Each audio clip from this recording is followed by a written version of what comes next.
70세인데 50대처럼 사는 사람들의 공통점은 딱 세 가지입니다. 특별한 약을 먹는 것도 아니고 비싼 병원을 다니는 것도 아닙니다.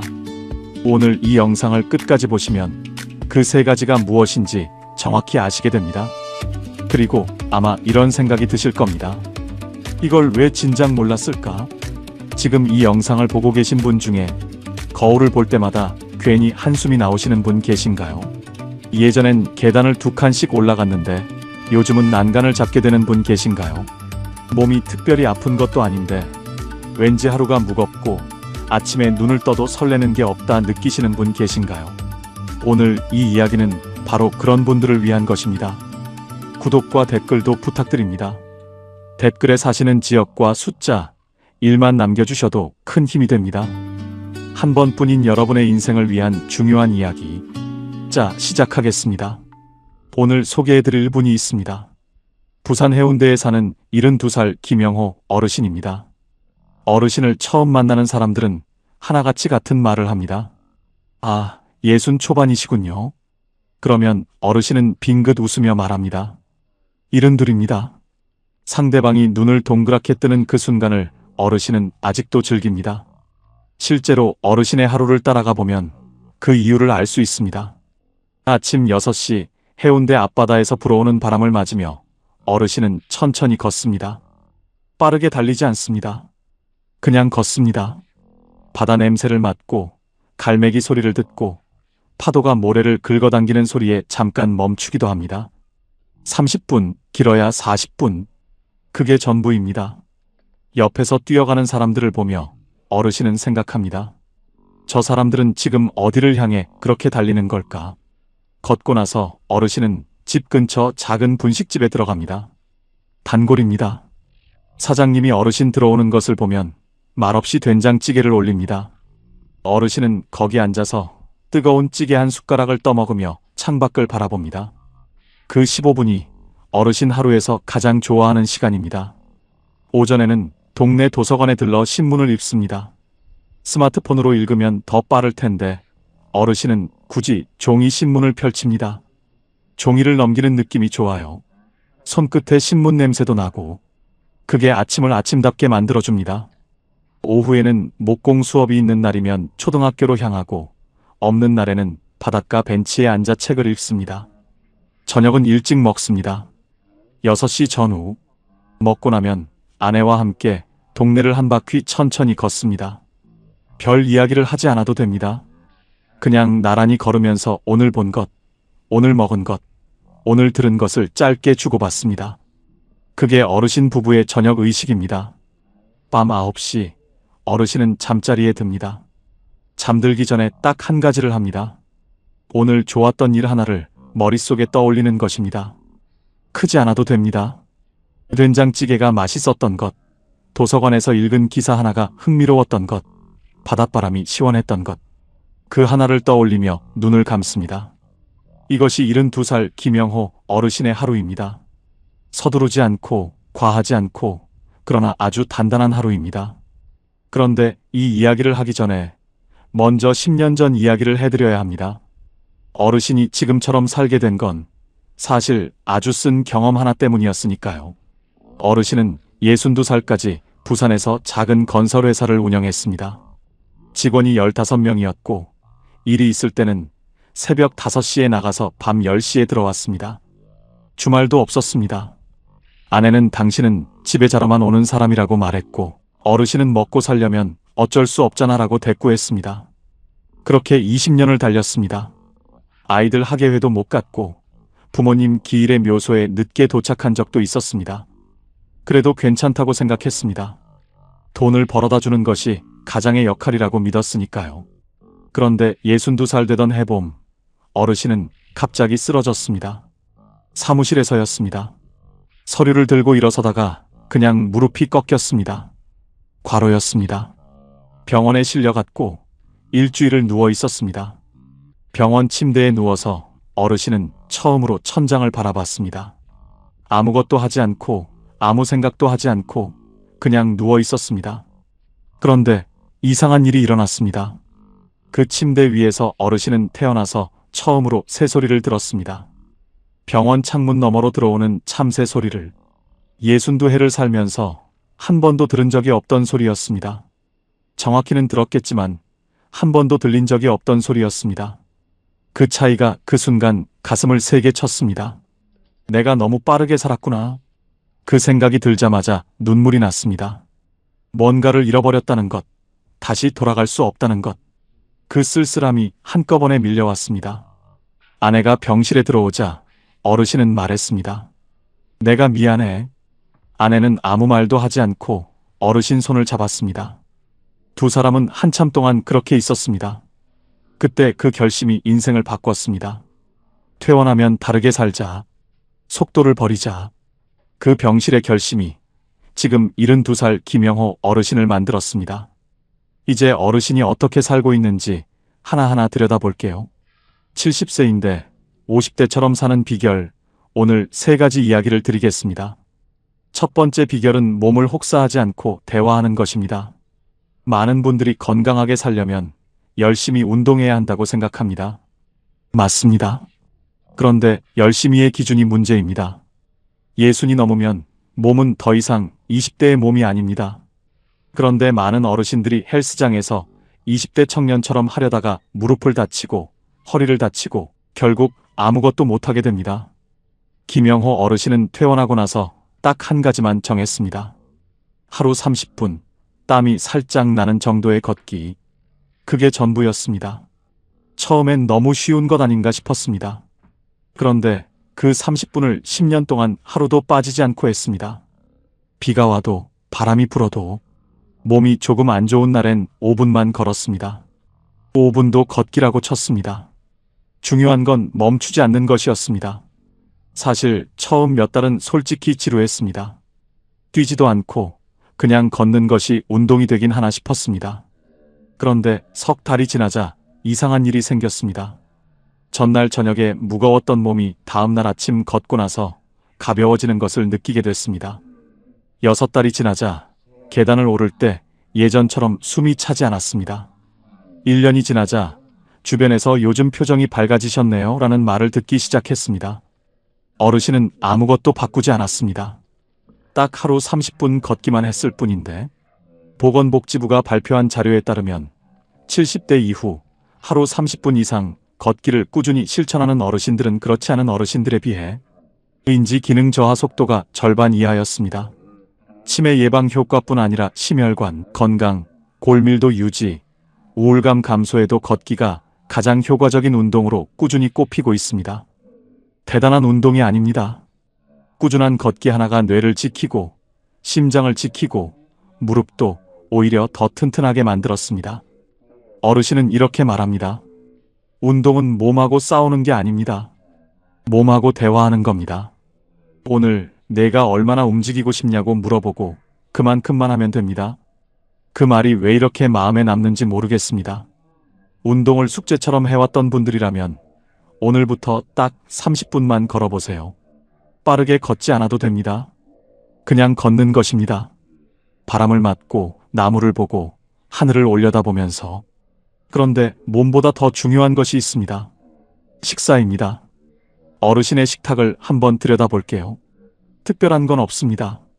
쌀밥, 된장찌개, 나물 2-3가지, 생선 한 토막. 어르신이 딱 하나 지키는 원칙은 배에 8알만 먹는 것입니다. 일본 오키나와 장수촌에서 오래전부터 전해 내려오는 지혜인데 배가 꽉 찰 때까지 먹지 않고 조금 모자란 듯 할 때 수저를 내려놓는 것입니다. 왜 이게 중요할까요? 우리 몸이 배부름을 느끼는 데는 먹기 시작한 후 약 20분이 걸립니다. 그 전에 다 먹어버리면 실제로는 이미 충분한데도 더 먹게 됩니다. 배에 8알에서 멈추면 20분 뒤에 딱 알맞은 포만감이 옵니다. 어르신은 말합니다. 밥은 맛있게 먹되 많이 먹지 않는 것. 그게 위장한테도 쉬는 시간을 주는 겁니다. 위장도 쉬어야 일을 잘합니다. 그 말을 들으니 우리가 평생 몸의 어느 기관에게도 쉬는 시간을 준 적이 없었다는 생각이 들었습니다. 위장만이 아니라 눈도, 귀도, 심장도, 그리고 마음도 다 쉬지 않고 달려왔습니다.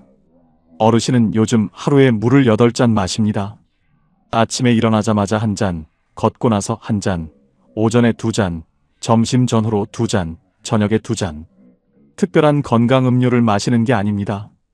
그냥 물입니다. 나이가 들수록 갈증을 잘 못 느끼기 때문에 의식적으로 마셔야 한다는 것을 어르신은 경험으로 알고 있습니다. 물 한 잔이 피부를 촉촉하게 하고 관절을 부드럽게 하고 뇌 기능을 맑게 한다는 것을.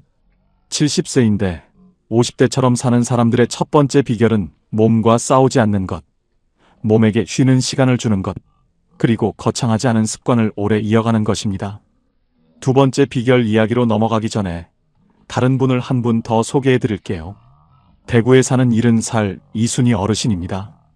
어르신은 동네에서 긍정할머니라는 별명으로 통합니다. 만나는 사람마다 기분이 좋아진다고 합니다. 처음 만나는 사람도 5분만 이야기하면 괜히 웃음이 나온다고 합니다. 그런데 어르신이 처음부터 그런 분이었냐고 하면 전혀 그렇지 않습니다. 65살까지 어르신은 사실 꽤 힘든 삶을 살았습니다. 남편은 일찍 세상을 떠났고 혼자서 2아이를 키웠습니다. 시어머니 수발도 10년 가까이 들었습니다. 아침에 일어나면 시어머니 밥상 먼저 차리고 아이들 도시락 싸고 파출부 일 나가고 저녁에 돌아오면 또 시어머니 저녁을 드리고 아이들 숙제 봐주고 자정이 넘어서야 겨우 누웠습니다. 형편이 넉넉하지 않아서 아이들 학원 한 번 제대로 못 보냈습니다. 그 미안함이 늘 어르신의 마음 한쪽에 납덩이처럼 걸려 있었습니다. 큰아이가 고등학교 때 성적이 안 나왔을 때 어르신은 혼자 화장실에 들어가 울었습니다. 내가 더 벌었으면, 내가 더 신경 써줬으면, 내가 더 좋은 엄마였으면. 그 후회가 꼬리를 물었습니다. 65살 되던 해 어르신은 건강검진을 받으러 갔습니다. 특별한 이유는 없었습니다. 나이가 됐으니까 그냥 간 것이었습니다. 그런데 의사가 말했습니다. 어르신 혈압도 정상이고 혈당도 좋고 골밀도도 괜찮습니다. 지금 건강 상태가 50대 초반 수준입니다. 어르신은 집에 돌아오는 버스 안에서 펑펑 울었습니다. 기뻐서 운 게 아니었습니다. 내가 그렇게 힘들게 살았는데 몸은 이렇게 버텨줬구나. 그 생각에 눈물이 쏟아졌습니다. 내가 나를 돌보지 않는 동안에도 내 몸은 나를 지켜줬구나. 그 깨달음이 어르신을 바꿨습니다. 그날 이후 어르신은 생각 하나를 바꿨습니다. 나는 복이 없는 사람이다. 에서 나는 생각보다 강한 사람이다로. 이순희 어르신의 두 번째 비결이 바로 여기에 있습니다. 마음가짐을 바꾸는 것, 더 정확하게는 나를 바라보는 시선을 바꾸는 것입니다. 우리는 나이가 들수록 자꾸 과거를 들여다봅니다. 그때 왜 그랬을까? 저 선택을 하지 말았어야 했는데, 그 사람한테 그러지 말았어야 했는데. 후회의 창고가 점점 커집니다. 그런데 심리학자들은 말합니다. 과거를 자주 들여다보는 것이 나쁜 게 아니라 과거를 바라보는 방향이 문제라고요. 같은 과거를 보더라도 그때 내가 잘못했다로 보는 사람과 그때 나는 그렇게밖에 할 수 없었다로 보는 사람은 지금 이 순간의 기분이 완전히 다릅니다. 이순희 어르신은 지금 이런 말버릇을 가지고 있습니다. 누군가 힘든 일을 이야기하면 어르신은 이렇게 말합니다. 그래도 여기까지 왔잖아요. 그 한마디가 왜 그렇게 위로가 되는지 모릅니다. 거창한 조언이 아닙니다. 판단도 아닙니다. 그냥 여기까지 왔잖아요. 그 말을 어르신은 사실 자신한테도 매일 합니다. 아침에 거울을 보면서 조용히 속으로 말합니다. 나 오늘도 여기 있네. 잘 왔다. 그 짧은 말이 하루를 시작하는 어르신의 의식입니다. 여러분도 오늘 아침 거울을 보시면서 한 번만 해보세요. 나 여기까지 왔네. 잘 왔다. 처음엔 어색합니다. 두 번째엔 조금 울컥합니다. 세 번째엔 이상하게 어깨가 펴집니다. 어르신이 마음가짐을 바꾸면서 달라진 것이 또 하나 있습니다. 비교를 멈춘 것입니다. 예전엔 어르신도 비교를 많이 했습니다.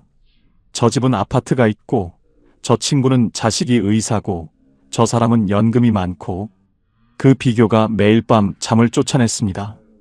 그런데 65 이후 어르신은 비교의 기준을 바꿨습니다. 남과 비교하지 않고 어제의 나와 비교하기 시작한 것입니다. 어제보다 오늘 물을 한 잔 더 마셨으면 잘한 것입니다. 어제보다 오늘 짜증을 한 번 덜 냈으면 성공한 것입니다. 어제보다 오늘 조금 더 잘 잤으면 몸이 나아지고 있는 것입니다. 그 작은 비교가 매일 밤 어르신을 뿌듯하게 합니다. 남과 비교하는 것은 내가 통제할 수 없는 것을 기준으로 삼는 것입니다. 그 기준은 항상 나를 작게 만듭니다. 그런데 어제의 나를 기준으로 삼으면 오늘의 나는 언제나 충분히 잘할 수 있습니다. 우리 삶에서 유일하게 공정한 경쟁 상대는 어제의 나 자신뿐입니다. 이순희 어르신의 하루를 들여다보면 또 재미있는 장면이 있습니다. 어르신은 매주 수요일 오전에 동네 경로당 텃밭에 나갑니다. 고추, 상추, 깻잎을 기릅니다. 그런데 어르신이 텃밭에 나가는 걸 처음 본 이웃 할머니가 한마디 했습니다. 아이고, 순희 씨, 그 손으로 뭘 키워요? 손이 너무 고와서 흙이 안 묻을 것 같아. 어르신이 어떻게 대답했는지 아세요? 제가 이 나이에 손 곱다는 소리는 처음 들어봤어요. 고맙습니다. 하고 웃어버렸습니다. 그 이웃 할머니도 웃어버렸습니다. 그냥 툭 던진 한마디가 서로를 웃기게 만든 것입니다. 어르신은 이렇게 말합니다. 웃으면 그날 하루가 달라져요. 웃을 일이 없는 게 아니라 웃을 준비가 안 돼 있는 거예요. 조금만 준비하면 세상에 웃길 것이 이렇게 많습니다. 실제로 웃음이 건강에 미치는 영향은 의학적으로도 입증돼 있습니다. 하루 15번 이상 크게 웃는 사람은 그렇지 않은 사람보다 면역세포 수치가 높고 스트레스 호르몬인 코르티솔 수치가 낮습니다. 웃음은 몸속에서 천연 진통제 역할을 하는 엔도르핀을 분비시킵니다. 비싼 약이 필요 없습니다. 하루에 한 번 배가 살짝 아플 만큼 웃을 일을 찾아보세요. 그게 가장 저렴하고 가장 강력한 건강법입니다. 이순희 어르신의 하루는 단순합니다. 아침에 일어나서 물 한 잔 마시고 거울 보며 인사합니다.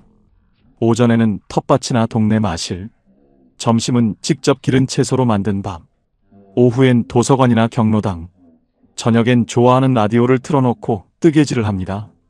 특별한 것이 하나도 없습니다. 그런데 그 평범한 하루가 어르신의 얼굴을 빛나게 합니다. 왜일까요? 어르신은 그 하루 안에서 자신이 원하는 것을 하고 있기 때문입니다. 누군가의 눈치를 보며 하는 일이 아닌 내가 좋아서 하는 일들로 채운 하루, 그게 얼굴에 나타납니다. 인생에서 가장 비싼 화장품은 내가 원하는 삶을 사는 것입니다. 그 어떤 크림도, 그 어떤 시술도 이순희 어르신의 그 빛을 만들어내지 못합니다. 세 번째 비결 이야기를 드리기 전에 잠깐 질문 하나 드릴게요. 지금 여러분 주변에 만나고 나면 기분이 좋아지는 사람이 있으신가요? 반대로 만나고 나면 왠지 기운이 빠지는 사람이 있으신가요? 70세인데 50대처럼 사는 분들은 이 두 종류의 사람을 아주 명확하게 구분합니다. 그리고 조용히, 그러나 분명하게 선택을 합니다. 세 번째 비결은 인간관계를 솎아내는 용기입니다. 이 이야기를 하기 위해 또 한 분을 소개해 드릴게요. 광주에 사는 73살 박정자 어르신입니다. 어르신은 5년 전까지만 해도 아는 사람이 참 많았습니다. 동창 모임도 나갔고, 개모임도 했고, 동네 부녀회도 빠지지 않았습니다. 그런데 어르신은 늘 모임에서 돌아오면 피곤했습니다. 즐거워서 피곤한 게 아니라 무언가를 소비한 것 같은 피곤함이었습니다. 모임 자리에서는 남의 자식 이야기, 남의 집 이야기, 누구는 몸이 어떻고 누구는 형편이 어떻고, 그 이야기들이 집에 돌아오면 어르신의 머릿속에 남았습니다. 저 사람은 저렇게 사는데 나는 왜 이럴까? 저 집 아이는 저렇게 됐는데 우리 애는 왜 저럴까?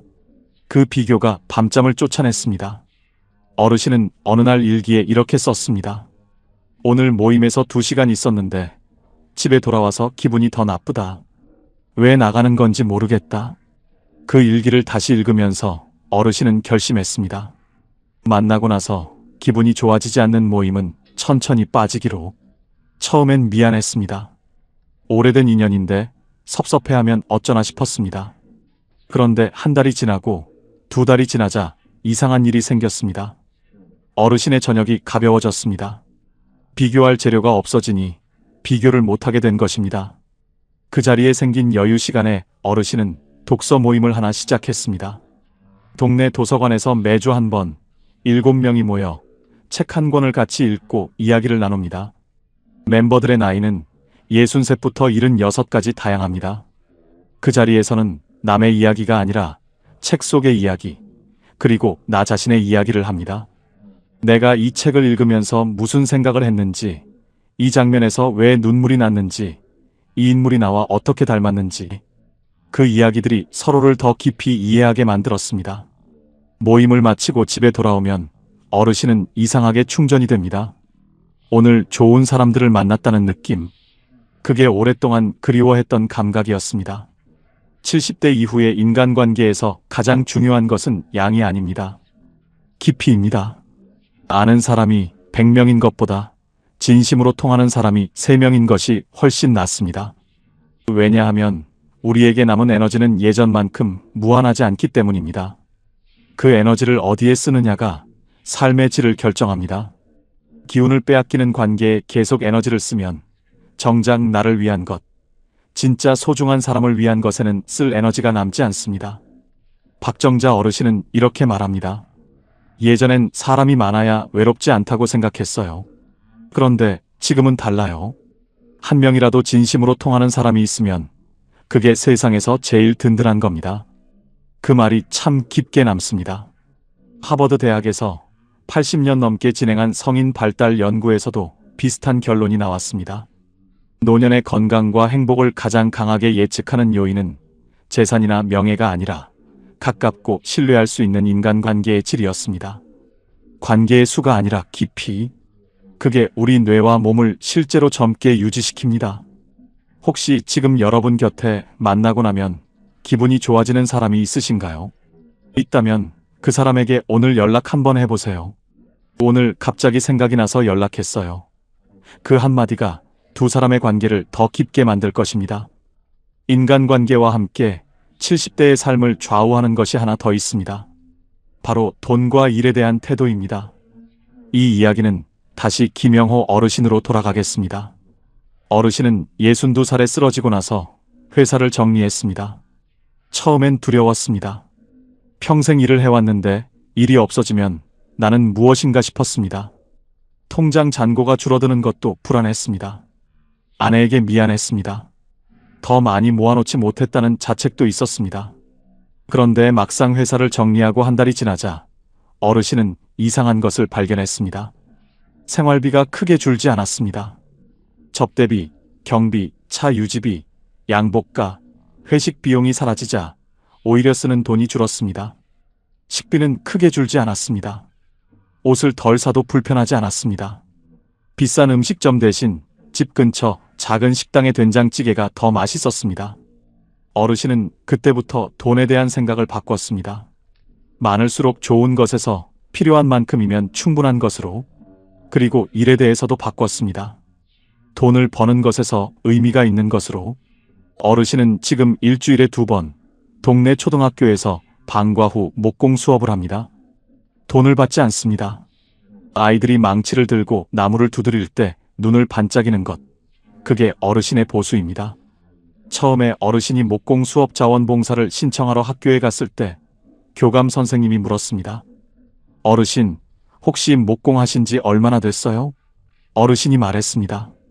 35년 됐습니다. 교감이 다시 물었습니다. 직업이 목수셨나요? 어르신이 웃으며 답했습니다.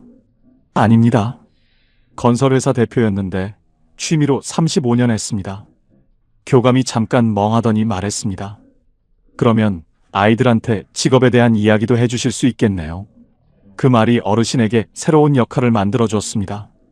목공 기술을 가르치는 것뿐 아니라 일하면서 배운 것, 실패했던 것, 그래도 다시 일어난 것을 아이들에게 들려주는 것.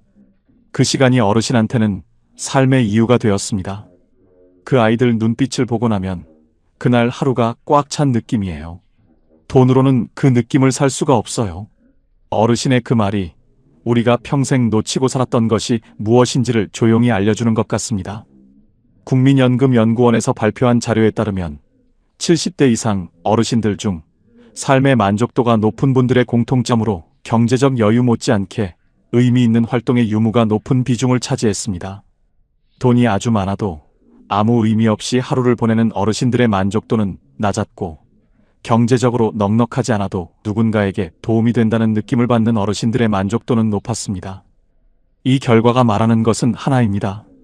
70대 이후의 삶에서 가장 중요한 자산은 통장 잔고가 아니라 오늘 하루를 살아야 할 이유입니다. 어르신은 그 이유를 목공 수업에서 찾았습니다. 여러분은 어디서 찾으실 건가요? 아직 찾지 못하셨다면 오늘 이 영상이 끝나고 딱 하나만 생각해 보세요. 내가 돈을 받지 않아도 기꺼이 하고 싶은 일이 무엇인지. 그게 있다면 그 일이 바로 여러분의 두 번째 청춘입니다. 이제 세 분의 이야기를 하나로 묶어볼게요. 72살인데 예순처럼 보이는 김영호 어르신, 동네에서 긍정 할머니로 불리는 70살 이순희 어르신, 독서 모임에서 빛나는 73살 박정자 어르신. 이 세 분의 공통점이 무엇인지 아시겠나요? 특별한 약이나 비싼 치료를 받은 게 아닙니다. 대단한 재산이 있는 것도 아닙니다. 세 분의 공통점은 딱 하나입니다. 삶의 속도를 스스로 정했다는 것입니다. 남이 정해준 속도가 아니라 내 몸이 원하는 속도로, 내 마음이 원하는 깊이로, 내가 원하는 사람들과 내가 의미 있다고 느끼는 일을 하며 살았다는 것입니다. 그게 전부입니다. 그런데 그 전부가 사실 가장 어려운 것이기도 합니다. 우리는 평생 남의 속도에 맞춰 살도록 훈련받았으니까요. 학교에서는 성적 순서가 내 속도를 정했고, 직장에서는 승진이 내 속도를 정했고, 가정에서는 자식이 내 속도를 정했습니다. 내가 원하는 속도가 무엇인지 물어볼 시간이 없었습니다. 그런데 지금은 물어볼 수 있습니다. 지금 이 나이가 어쩌면 태어나서 처음으로 내 속도를 스스로 정할 수 있는 시간입니다. 그 자유를 불안이 아니라 선물로 받아들이는 것.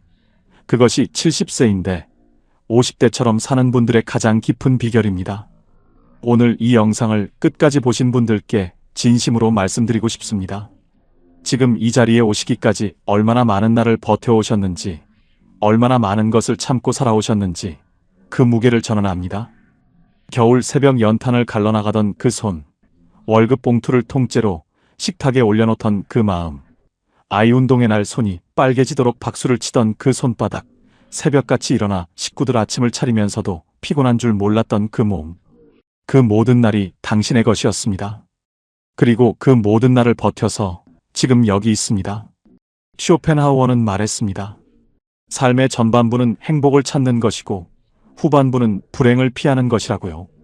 그런데 이 세 분의 어르신들을 보면 삶의 후반부가 가장 자유로울 수 있다는 걸 알게 됩니다.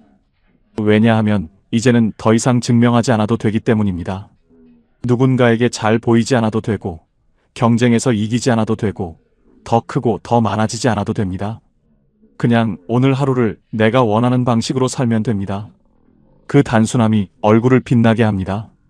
몸을 가볍게 합니다. 사람을 따뜻하게 만듭니다. 지금부터라도 절대 늦지 않았습니다. 오늘부터 딱 세 가지만 해보세요. 하루 30분 걷기, 아침에 거울 보며 나 잘 왔다 한마디, 기운을 주는 사람에게 연락 한 통 하기. 이 세 가지만 이번 주 안에 한 번씩 해보세요. 작은 것 같지만 그 작은 것 하나가 5년 뒤 여러분의 얼굴을 바꾸어 놓을 것입니다. 김영호 어르신처럼, 이순희 어르신처럼, 박정자 어르신처럼. 오늘도 끝까지 함께 해주셔서 진심으로 감사드립니다. 황금노후는 여러분의 행복한 노후를 위해 평생 열심히 응원하고 진심을 다해 매 순간 노력하겠습니다. 구독과 좋아요, 댓글로 저를 응원해주세요. 지금까지 황금노후였습니다. 70이 되면 편해질 줄 알았습니다. 그런데 왜 더 불안해질까요? 이 질문을 마음속 깊이 품고 살아가는 분들이 생각보다 훨씬 많습니다.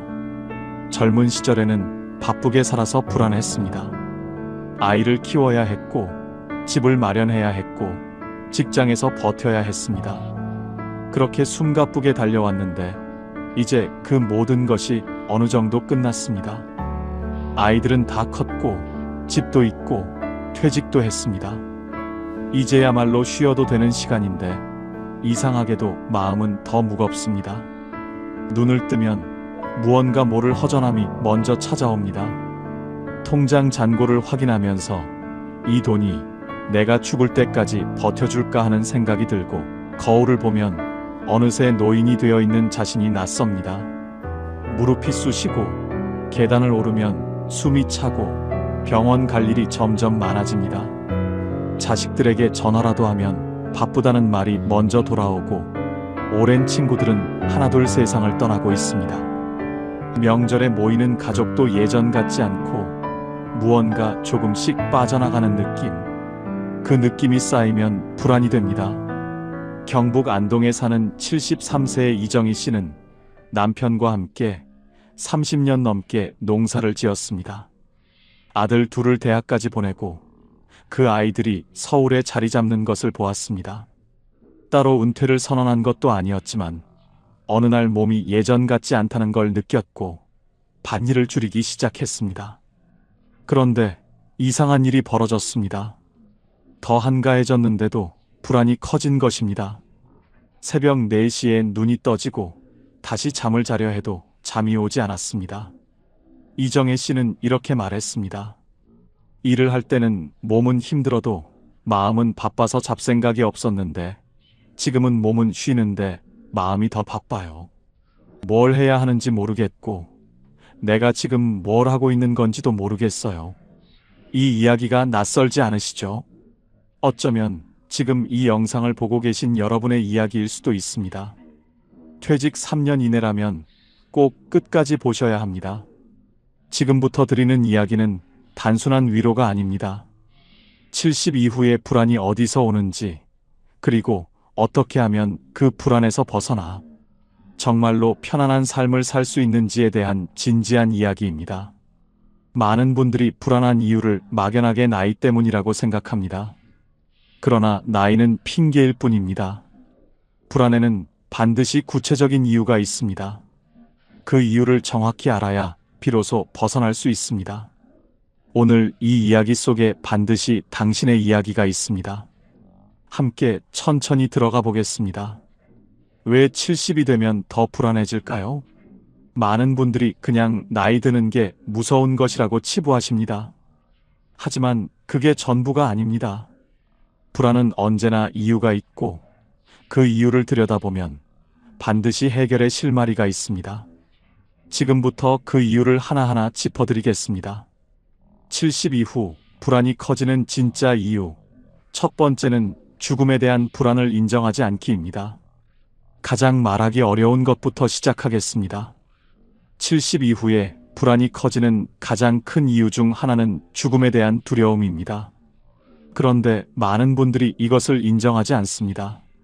나는 그런 것 안 두렵다고 말씀하시는 분들도 있습니다. 하지만 잠 못 드는 새벽에 혼자 침대에 누워 있을 때, 오랜 친구의 부고를 받았을 때, 건강검진 결과를 기다리는 그 짧은 순간에 심장이 쿵 내려앉는 그 느낌. 그것이 바로 죽음에 대한 두려움입니다. 그 두려움을 인정하지 않으면 어떻게 될까요? 두려움은 사라지지 않습니다. 단지 모양을 바꿔서 나타납니다.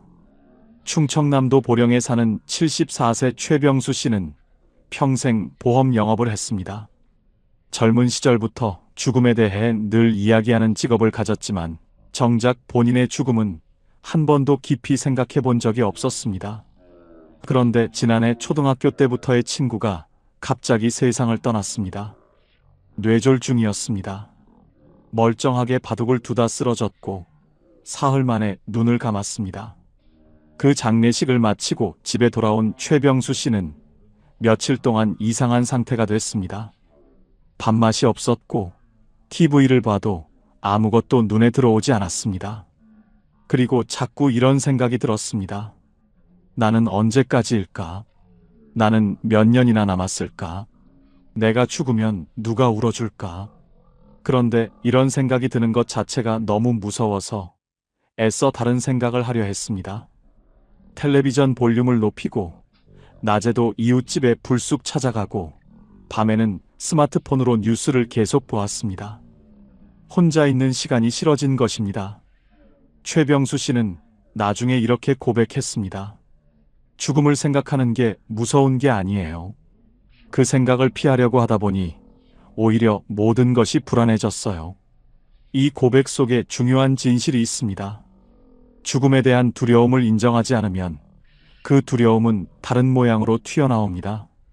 건강에 대한 과도한 불안으로, 가족에 대한 집착으로, 쓸데없는 걱정들로 변장하여 우리를 괴롭힙니다. 인정하는 것이 출발입니다. 나는 죽음이 두렵다. 그리고 그것은 당연한 인간의 감정이다. 이 한마디를 스스로에게 허락하는 것만으로도 불안의 절반은 줄어들 수 있습니다. 두 번째 이유는 여전히 비교하는 습관입니다. 70이 되어서도 비교는 멈추지 않습니다. 오히려 비교의 종류가 더 다양해집니다. 젊었을 때는 직장이나 연봉을 비교했다면 이제는 자식이 비교 대상이 됩니다. 우리 애는 아직도 전세인데 옆집 아들은 아파트를 샀다더라. 우리 딸은 명절에 한 번 오는데 저 집 딸은 매주 온다더라. 건강도 비교합니다. 저 사람은 우리보다 나이가 많은데 저렇게 정정하게 다니네. 재산도 비교합니다. 우리 살던 동네에 누군 건물을 가지고 있다는데 그 비교들이 쌓이고 쌓이면 나는 왜 이것밖에 안 되지라는 자기 비하로 이어집니다. 전라북도 전주에 사는 71세 박순자 씨는 젊은 시절 가정주부로 평생을 살았습니다. 남편은 소박한 공무원이었고 두 아이를 키우면서 넉넉하지는 않았지만 행복하게 살았습니다. 그런데 은퇴 후 노인정에 나가기 시작하면서 불행이 시작됐습니다. 이웃 할머니들의 이야기를 들을 때마다 자신이 초라해지는 느낌이 들었던 것입니다. 아이고, 우리 아들이 이번에 차를 새로 뽑았다니까. 손자가 벌써 영어 회화를 한다고. 우리 남편이 용돈을 이만큼 줘요. 집에 돌아오면 박순자 씨는 남편에게 괜한 짜증을 냈습니다. 그리고 혼자 이런 생각을 했습니다. 나는 왜 이것밖에 안 될까? 내 인생은 왜 이렇게 평범할까? 하지만 생각해보면 박순자 씨는 아이 둘을 건강하게 키웠고 가족이 함께 밥을 먹는 저녁이 있었고 남편과 40년 넘게 큰 싸움 없이 살아왔습니다. 그것이 얼마나 귀한 일인지 비교하는 습관이 가려버린 것입니다. 비교는 언제나 우리를 패배자로 만듭니다. 왜냐하면 비교는 언제나 자신보다 나은 것을 향하기 때문입니다. 나보다 더 나은 사람은 언제나 존재합니다. 그 무한한 비교의 사다리를 오르는 한 평안은 오지 않습니다. 세 번째 이유는 쓸모를 증명하려는 강박입니다. 퇴직 후에 많은 분들이 이런 말씀을 하십니다. 내가 뭘 해야 할지 모르겠어요. 그런데 이 말의 이면에는 조금 더 정확한 감정이 숨어 있습니다. 내가 아무것도 하지 않으면 쓸모없는 사람이 되는 것 같다는 두려움입니다. 수십 년 동안 일을 해왔습니다. 이를 통해 내가 누구인지 정의했습니다. 직함이 있었고 해야 할 역할이 있었고 나를 필요로 하는 사람들이 있었습니다. 그런데 그것이 모두 사라지고 나면 갑자기 나는 누구인가라는 질문이 떠오릅니다. 그 질문이 불편해서 일을 억지로 만들기 시작합니다. 필요도 없는데 봉사활동에 여러 개를 등록하고 무리하게 파트타임 일을 찾고 자식들의 일에 지나치게 관여하기도 합니다. 몸이 힘든데도 쉬지 못하는 이유는 쉬면 쓸모없어진다는 두려움 때문입니다. 하지만 생각해 보세요. 쓸모가 있어서 인간이 가치가 있는 게 아닙니다. 인간이기 때문에 가치가 있는 것입니다. 그 순서를 바꾸는 것이 70 이후 평안의 핵심입니다. 네 번째 이유는 관계를 정리하지 못하는 의무감입니다. 70이 되어도 여전히 피곤한 인연을 끊지 못하는 분들이 많습니다. 40년 직이라는 이유로, 친척이라는 이유로, 오랜 이웃이라는 이유로 사실은 만날 때마다 기분이 불쾌하고 에너지가 빠져나가는 관계를 유지합니다. 젊었을 때는 어느 정도 버텨낼 체력이 있었습니다. 하지만 70이 넘으면 몸의 체력만 줄어드는 것이 아닙니다. 감정을 처리하는 에너지도 줄어듭니다. 불편한 자리에서 웃어야 하고, 듣기 싫은 말을 참아야 하고, 맞지 않는 사람과 시간을 보내는 것 자체가 이제는 크게 소진되는 일이 됩니다. 그런데도 끊지 못합니다. 의리라고 생각하고 내가 너무 예민한 것이라고 자책하기도 합니다. 그 의무감이 삶을 무겁게 만들고 있습니다. 관계는 의무가 아닙니다. 관계는 나눔이어야 합니다. 한쪽만 소진되는 관계는 관계가 아니라 부담입니다. 5번째 이유는 성과 중심 사고를 내려놓지 못함입니다. 평생을 더 나아져야 한다는 생각으로 살아왔습니다. 더 좋은 집, 더 많은 저축, 더 나은 자식들, 더 건강한 몸. 무언가를 향해 나아가는 것이 삶이라고 배웠습니다. 그런데 70이 넘으면 그 성장의 방향이 달라지기 시작합니다. 몸은 이제 더 강해지지 않습니다. 재산은 늘어나기보다 쓰는 쪽이 됩니다. 더 높이 올라갈 사다리도 없습니다. 그때 찾아오는 것이 바로 내려가고 있는 것 같다는 두려움입니다. 쉬면서 죄책감이 드는 것도 이 때문입니다. 아무것도 하지 않는 하루가 낭비된 하루처럼 느껴집니다. 일찍 일어나지 않으면 게으른 것 같고, 배우지 않으면 뒤처지는 것 같고, 운동을 빠지면 건강을 포기한 것 같습니다. 이 성과 중심의 사고방식이 은퇴 후에도 우리를 놓아주지 않습니다. 하지만 한번 생각해 보십시오. 이제 성과를 위해 사는 시대는 지났습니다. 이제는 의미를 위해 사는 시대입니다. 성과는 숫자로 측정되지만 의미는 마음으로 느낍니다. 그 전환이 70 이후의 삶을 바꿉니다. 자, 이 5가지를 하나로 묶을 수 있습니다. 70 이후 불안의 본질은 내려놓지 못함입니다. 죽음을 인정하지 않으려는 마음, 비교를 멈추지 못하는 마음, 쓸모를 증명하려는 마음, 관계를 정리하지 못하는 마음, 성과를 포기하지 못하는 마음. 이 모든 것이 내려놓지 못하는 마음에서 비롯됩니다. 그렇다면 어떻게 내려놓을 수 있을까요? 이제부터가 오늘 이야기의 핵심입니다. 70세부터는 이렇게 살아야 마음이 편안해집니다. 첫 번째, 하루를 단순하게 줄이기입니다. 공자는 이런 말을 남겼습니다. 지족자부, 족함을 아는 자가 진정한 부자라는 뜻입니다. 하루의 족함을 아는 것, 그것이 바로 70 이후의 삶에서 가장 중요한 지혜입니다. 많은 분들이 하루를 너무 빽빽하게 채우려 합니다. 아침에 운동, 오전에 노인 대학, 점심에 친구 약속, 오후에 손자 돌봄, 저녁에 교회. 이렇게 일정이 가득 찬 하루를 잘 살고 있는 것이라고 생각합니다. 그런데 정작 집에 돌아오면 너무 지쳐서 아무것도 할 수가 없고 다음날 아침에 눈을 뜨면 또 그 루틴을 반복해야 한다는 부담감이 밀려옵니다. 이렇게 채운 하루가 정말 풍요로운 하루일까요? 아니면 단지 바쁜 하루일까요? 이 둘은 다릅니다.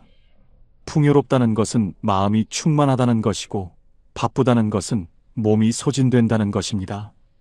이제는 하루 할 일을 3가지로 줄여보세요. 딱 3가지입니다. 오늘 반드시 해야 할 일 하나, 하고 싶은 일 하나, 그리고 쉬는 시간 하나. 그게 전부입니다. 약속도 마찬가지입니다. 약속과 약속 사이에 반드시 쉬는 시간을 넣으세요. 약속이 끝나고 집에 돌아와서 1시간이라도 쉰 후에 다음 약속을 잡는 것입니다. 처음에는 뭔가를 덜 하는 것 같아서 불안할 수 있습니다.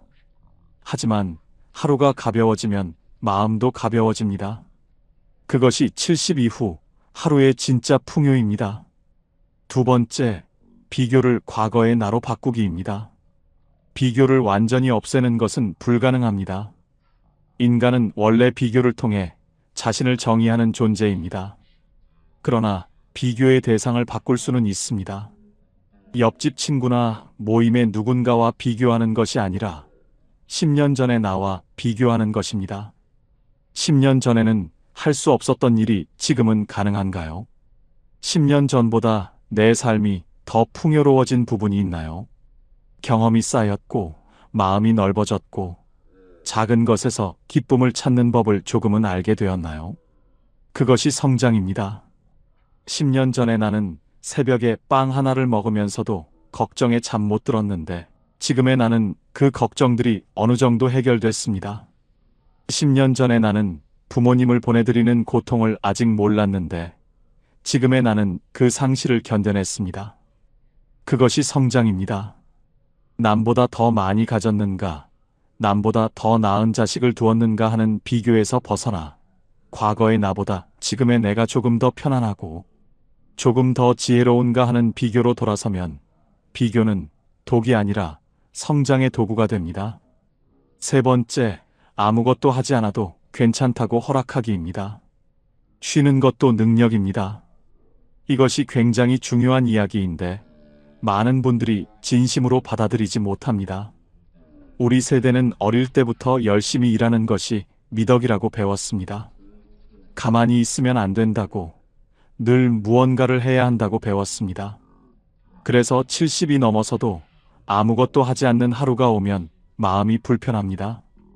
죄책감이 듭니다. 이러고 있어도 되나 하는 생각이 밀려옵니다. 하지만 이제는 스스로에게 허락해야 합니다. 아무것도 하지 않아도 됩니다. 오늘 하루 종일 볕이 잘 드는 창가에 앉아서 그냥 있어도 됩니다. 새소리를 들어도 되고 구름이 지나가는 것을 봐도 됩니다. 아무런 목적 없이 그냥 있는 것. 그것이 낭비가 아닙니다. 그것이 삶입니다. 일본에는 보라이라는 표현이 있습니다. 멍하니 시간을 보내는 것을 일컫는 말인데 이것이 정신 건강에 얼마나 좋은지를 연구한 학자들이 있습니다. 아무 생각 없이 하늘을 바라보는 시간, 그 시간이 뇌를 쉬게 하고 감정을 정화합니다. 휴식은 게으름이 아닙니다. 휴식은 권리입니다. 열심히 살아온 사람이 누릴 자격이 있는 당연한 권리입니다. 네 번째, 관계를 줄이고 깊게입니다. 70의 인간관계는 숫자가 아니라 밀도입니다. 지금 이 말을 잘 기억해 주시기 바랍니다. 젊었을 때는 인맥이 넓은 것이 자산이었습니다. 아는 사람이 많을수록, 어디서든 연결될 수 있는 사람이 많을수록 도움이 됐습니다.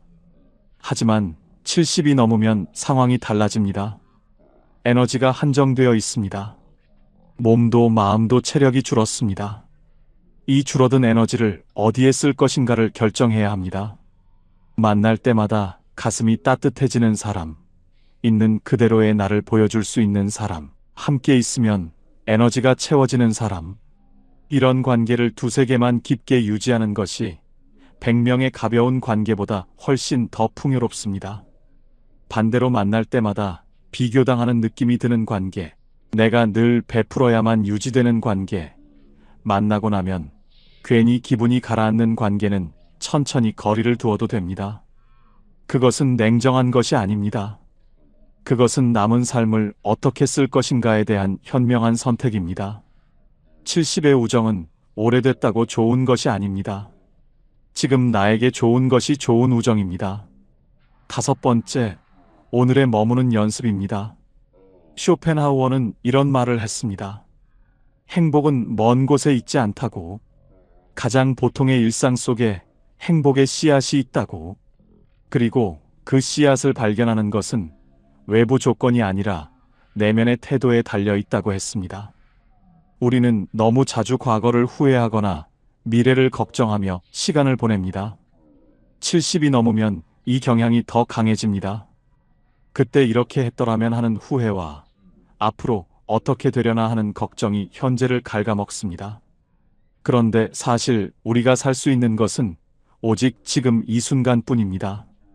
지금 이 순간, 창문으로 들어오는 햇살, 오늘 아침에 먹은 따뜻한 밥 한 공기, 마당에 핀 작은 꽃 한 송이, 저녁에 마시는 커피 한 잔, 천천히 걷는 동네 한 바퀴, 이 평범한 것들이 사실은 대단히 소중한 것들입니다. 건강이 허락할 때 걸을 수 있다는 것, 음식 맛을 느낄 수 있다는 것, 햇살을 느낄 수 있다는 것, 이것이 얼마나 귀한 일인지는 그것을 잃어버렸을 때에야 비로소 알게 됩니다. 아직 잃어버리기 전에 오늘 이 순간에 머물러 보세요. 그 연습이 쌓이면 평온이 됩니다. 오늘 저녁 창밖을 한번 내다보세요. 그냥 보세요. 뭔가를 생각하려 하지 말고 그냥 거기 있는 것들을 바라보세요. 그것이 오늘에 머무는 연습의 시작입니다. 여섯 번째, 죽음을 인정하면 오히려 삶이 가벼워집니다. 끝이 있다는 것을 알면 오늘이 선물이 됩니다. 이 말이 처음에는 이상하게 들릴 수 있습니다. 죽음을 생각하면 우울해질 것 같은데 어떻게 삶이 가벼워진다는 것인가요? 조선 후기의 실학자 정약용은 유배지 강진에서 이런 이야기를 남겼습니다. 인간은 언제 어디서 삶이 끝날지 알 수 없기 때문에 오늘 이 순간을 최선을 다해 살아야 한다고. 그는 강진 유배 시절 모든 것을 잃었습니다. 벼슬도 재산도 가족과 함께하는 일상도. 하지만 그 절망적인 상황에서 오히려 더 맑아진 정신으로 500권이 넘는 책을 썼습니다. 죽음이 언제든 올 수 있다는 사실이 그를 오히려 더 살아있게 만든 것입니다. 죽음을 억지로 피하려 하지 말고 담담하게 인정해 보세요. 그래, 나는 언젠가는 간다. 그렇다면 오늘 하루를 어떻게 살 것인가?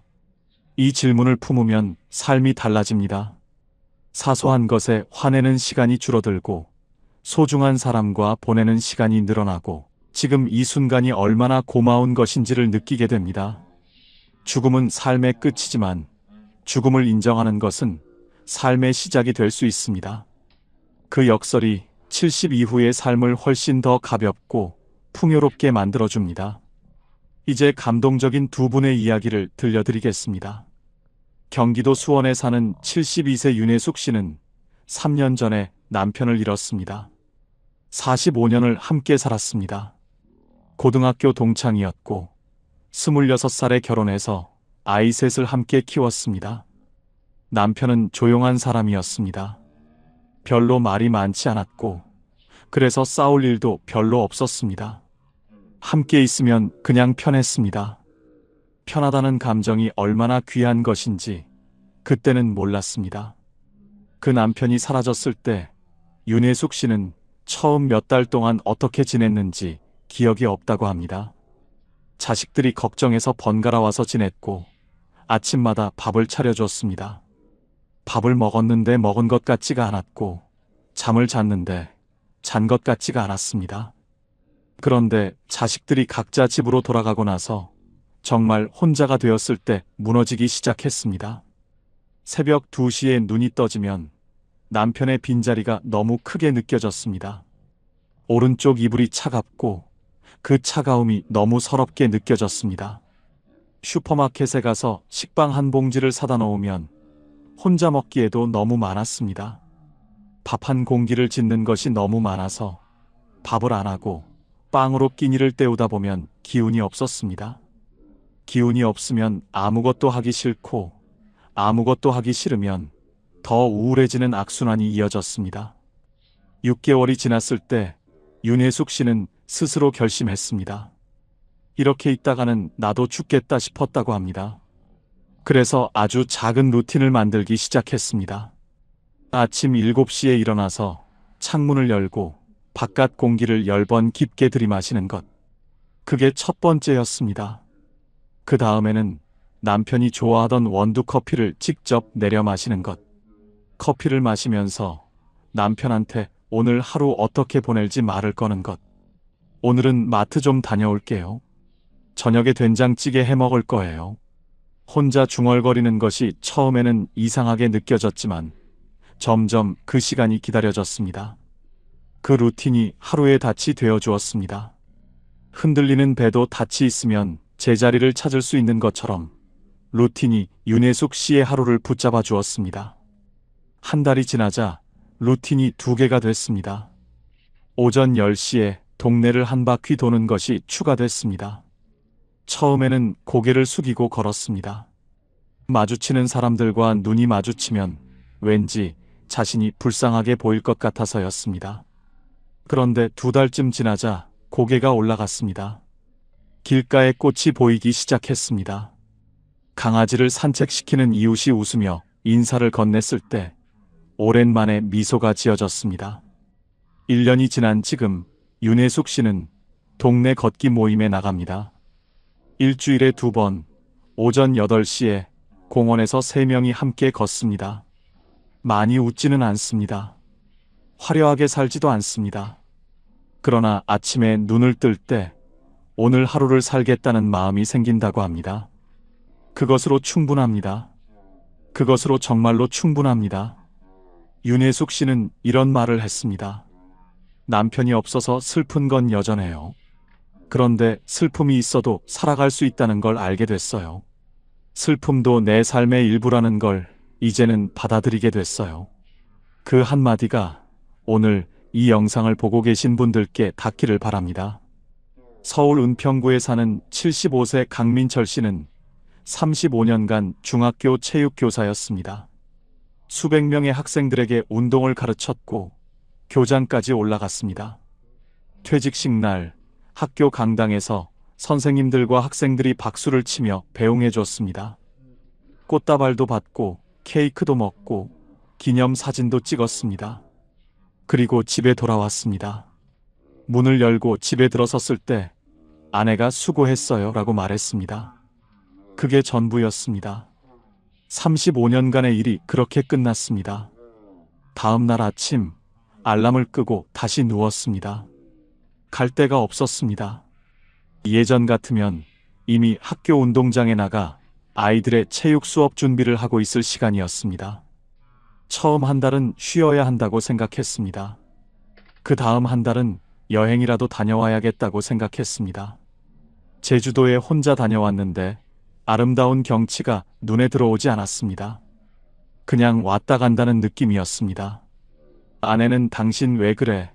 행복해야 할 거 아니야 라고 했지만 강민철 씨는 행복이 어디서 오는 것인지 모르겠었습니다. 교사로 살 때는 아이들의 성장이 보람이었습니다. 그런데 지금 자신의 삶에는 성장이 보이지 않았습니다. 그냥 매일 똑같이 시간이 흘러가는 것 같았습니다. 6개월이 지나자 몸도 이상해졌습니다. 운동을 안 하니까 살이 찌고, 살이 찌니까 무릎이 아프고, 무릎이 아프니까 더 움직이기 싫어졌습니다. 아내와 다투는 날도 늘었습니다. 하루 종일 집에 있으니 사소한 것에도 부딪혔습니다. 그러다 어느 날 은평 지역 복지관에서 운동 봉사자를 모집한다는 전단지를 봤습니다. 노인들을 대상으로 간단한 스트레칭과 가벼운 체조를 가르쳐줄 사람을 찾는다는 내용이었습니다. 강민철 씨는 처음에는 망설였습니다. 봉사라니, 나 같은 사람이 봉사를 해도 되나? 교장까지 한 사람인데. 하지만 그냥 한번 가봤습니다. 거창하게 생각하지 않기로 했습니다. 그냥 한 번만 가보기로 했습니다. 복지관에 처음 들어섰을 때 70대, 80대 어르신 15명이 의자에 앉아 기다리고 있었습니다. 강민철 씨가 앞에 서서 천천히 팔을 올렸다 내렸다 하는 동작을 보여주자 어르신들이 따라 했습니다. 어떤 분은 팔이 잘 올라가지 않아서 눈살을 찌푸리고 어떤 분은 킬킬 웃으면서 이게 생각보다 어렵네요 라고 했습니다. 수업이 끝나고 한 할머니가 다가와서 말했습니다. 선생님 덕분에 몸이 좀 풀렸어요. 다음 주에도 오실 거죠? 그 한마디였습니다. 그 한마디에 강민철 씨의 눈이 뜨거워졌습니다. 집에 돌아오는 버스 안에서 오랜만에 내가 필요한 사람이구나라는 느낌이 들었습니다. 그게 2년 전의 일입니다. 지금 강민철 씨는 일주일에 3번 봉사를 나갑니다. 예전만큼 화려하지는 않습니다. 교장 선생님이라는 호칭도 없습니다. 하지만 복지관 어르신들이 기다려준다는 사실이, 그 기다림이 그의 하루를 채워줍니다. 강민철 씨가 나중에 이런 말을 했습니다. 은퇴하고 나서 한동안 내가 쓸모없다고 느꼈어요. 그런데 지금 생각해보면 쓸모 있어야 산다는 생각 자체가 잘못된 거였어요.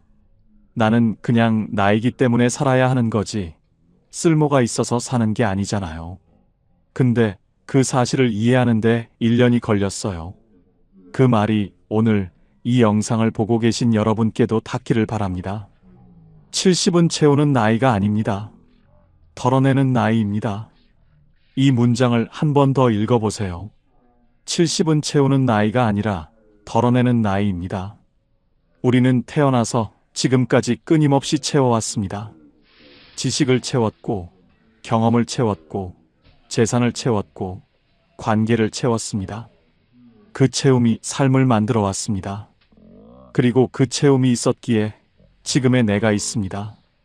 그 노력은 충분히 인정받아야 합니다. 하지만 이제는 방향을 바꿀 때입니다. 더 이상 채우는 것이 목적이 아닌 시간이 왔습니다. 이제는 무엇을 내려놓을 것인가, 무엇을 버릴 것인가, 무엇으로부터 자유로워질 것인가를 생각할 시간입니다. 채우는 사람은 늘 배가 고픕니다. 하지만 덜어내는 사람은 가벼워집니다. 가볍다는 것은 자유롭다는 것입니다. 자유롭다는 것은 평온하다는 것입니다. 존재가 성과보다 중요합니다. 당신이 무언가를 잘하기 때문에 소중한 것이 아닙니다. 당신이 누군가에게 도움이 되기 때문에 가치가 있는 것이 아닙니다. 당신은 그냥 당신이기 때문에 소중합니다. 70년이 넘는 삶을 살아온 그 존재 자체가 이미 충분한 가치입니다. 그 세월 동안 얼마나 많은 것을 견뎌냈습니까? 얼마나 많은 사람을 사랑했습니까? 얼마나 많은 아침을 맞이했습니까? 그 모든 것이 당신이라는 존재를 구성하고 있습니다. 성과를 내야 존재의 의미가 생기는 시기는 이미 지났습니다.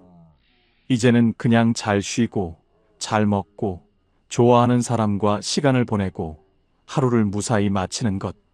그것이 70 이후의 충분한 하루입니다. 쓸모보다 평온입니다. 오늘 하루 아무것도 하지 않았어도 그 하루에 평온이 있었다면 그것은 성공한 하루입니다. 남에게 인정받지 못했어도 스스로 마음이 편안했다면 그것은 잘 살아낸 하루입니다. 쓸모가 있어서 사는 것이 아니라 살아있기 때문에 쓸모가 생깁니다. 순서를 바꾸어야 합니다. 이제 오늘 이 영상을 마치면서 내일 할 일 하나를 정해보시기 바랍니다. 거창한 것이 아니어도 됩니다. 아주 작은 것이어도 됩니다. 아침에 일어나서 창문을 열고 바깥 공기를 마시는 것, 오래된 찻잔으로 따뜻한 차를 마시는 것, 좋아하는 노래 한 곡을 끝까지 듣는 것, 아니면 그냥 오늘 하루 감사한 것 하나를 마음속으로 떠올리는 것, 그 하나만 하면 됩니다. 그게 전부입니다. 그 하나가 내일의 하루를 조금 더 가볍게 만들어줄 것입니다. 그리고 지금 이 질문을 드립니다. 지금 무엇 하나를 내려놓으시겠습니까? 비교를 내려놓으시겠습니까? 쓸모를 증명해야 한다는 강박을 내려놓으시겠습니까? 피곤한 관계를 내려놓으시겠습니까? 아니면 오늘 하루를 낭비했다는 죄책감을 내려놓으시겠습니까? 무엇이든 괜찮습니다. 하나만 골라서 내려놓아 보세요. 처음에는 손이 잘 안 펴질 수도 있습니다. 수십 년 동안 꽉 쥐어왔으니까요. 하지만 조금씩, 천천히 한 손가락씩 펴보세요. 그 손이 펴지는 만큼 마음도 펴집니다. 손을 펴면 새 것이 들어올 수 있습니다. 꽉 쥔 손에는 새 것이 들어올 자리가 없습니다. 내려놓는 것은 잃는 것이 아닙니다. 내려놓는 것은 새로운 공간을 만드는 것입니다. 70 이후를 잘 산다는 것은 어떤 의미일까요? 더 많은 것을 이루는 것이 아닙니다. 더 많은 곳을 여행하는 것도 아닙니다. 더 건강해지는 것도 아닙니다. 70 이후를 잘 산다는 것은 오늘 이 하루를 받아들이는 것입니다. 날씨가 좋으면 날씨가 좋은 대로, 몸이 좀 불편하면 불편한 대로, 외로우면 외로운 대로, 그 모든 것을 있는 그대로 받아들이면서 그 속에서 작은 평온을 찾는 것입니다. 꽃이 지는 것을 슬퍼하기보다 꽃이 피어있는 지금을 바라보는 것입니다. 그것이 70 이후의 지혜입니다. 그리고 그 지혜는 배울 수 있습니다. 오늘부터라도 배울 수 있습니다. 늦지 않았습니다. 오늘 이 순간도 여전히 시작할 수 있습니다. 그리고 그 시작이 아무리 작아도 그것은 진짜 시작입니다. 작은 시작이 모여 큰 변화가 됩니다. 오늘 단 한 가지만 내려놓아 보세요. 그것이 당신의 황금 노후가 시작되는 순간입니다. 이제는 애쓰지 않아도 됩니다. 당신은 이미 충분히 잘 살아오셨습니다. 힘든 시절도 있었고, 억울한 날도 있었고, 혼자 울었던 밤도 있었을 것입니다. 그 모든 것을 견뎌내고 지금 여기까지 오셨습니다. 그 자체가 대단한 일입니다. 이제 남은 시간은 그 수고에 대한 보상의 시간입니다. 더 잘 살아야 한다는 압박 없이, 더 나아져야 한다는 부담 없이, 그냥 오늘 하루를 평온하게 사는 것. 그것이 70 이후에 가장 현명하고 가장 아름다운 삶입니다. 봄에는 꽃을 보고, 여름에는 그늘을 즐기고, 가을에는 단풍을 보고, 겨울에는 따뜻한 국물 한 그릇을 마시는 것. 그것이 삶입니다. 그 소박한 계절의 흐름 속에서 당신은 이미 충분히 아름답게 살고 있습니다. 마지막으로 한 가지만 더 말씀드리겠습니다. 70 이후의 평온은 갑자기 찾아오지 않습니다. 연습이 필요합니다. 어제도 오늘도 조금씩, 아주 조금씩 내려놓는 연습. 오늘 하루 비교를 한 번 덜 했다면 그것이 성공입니다.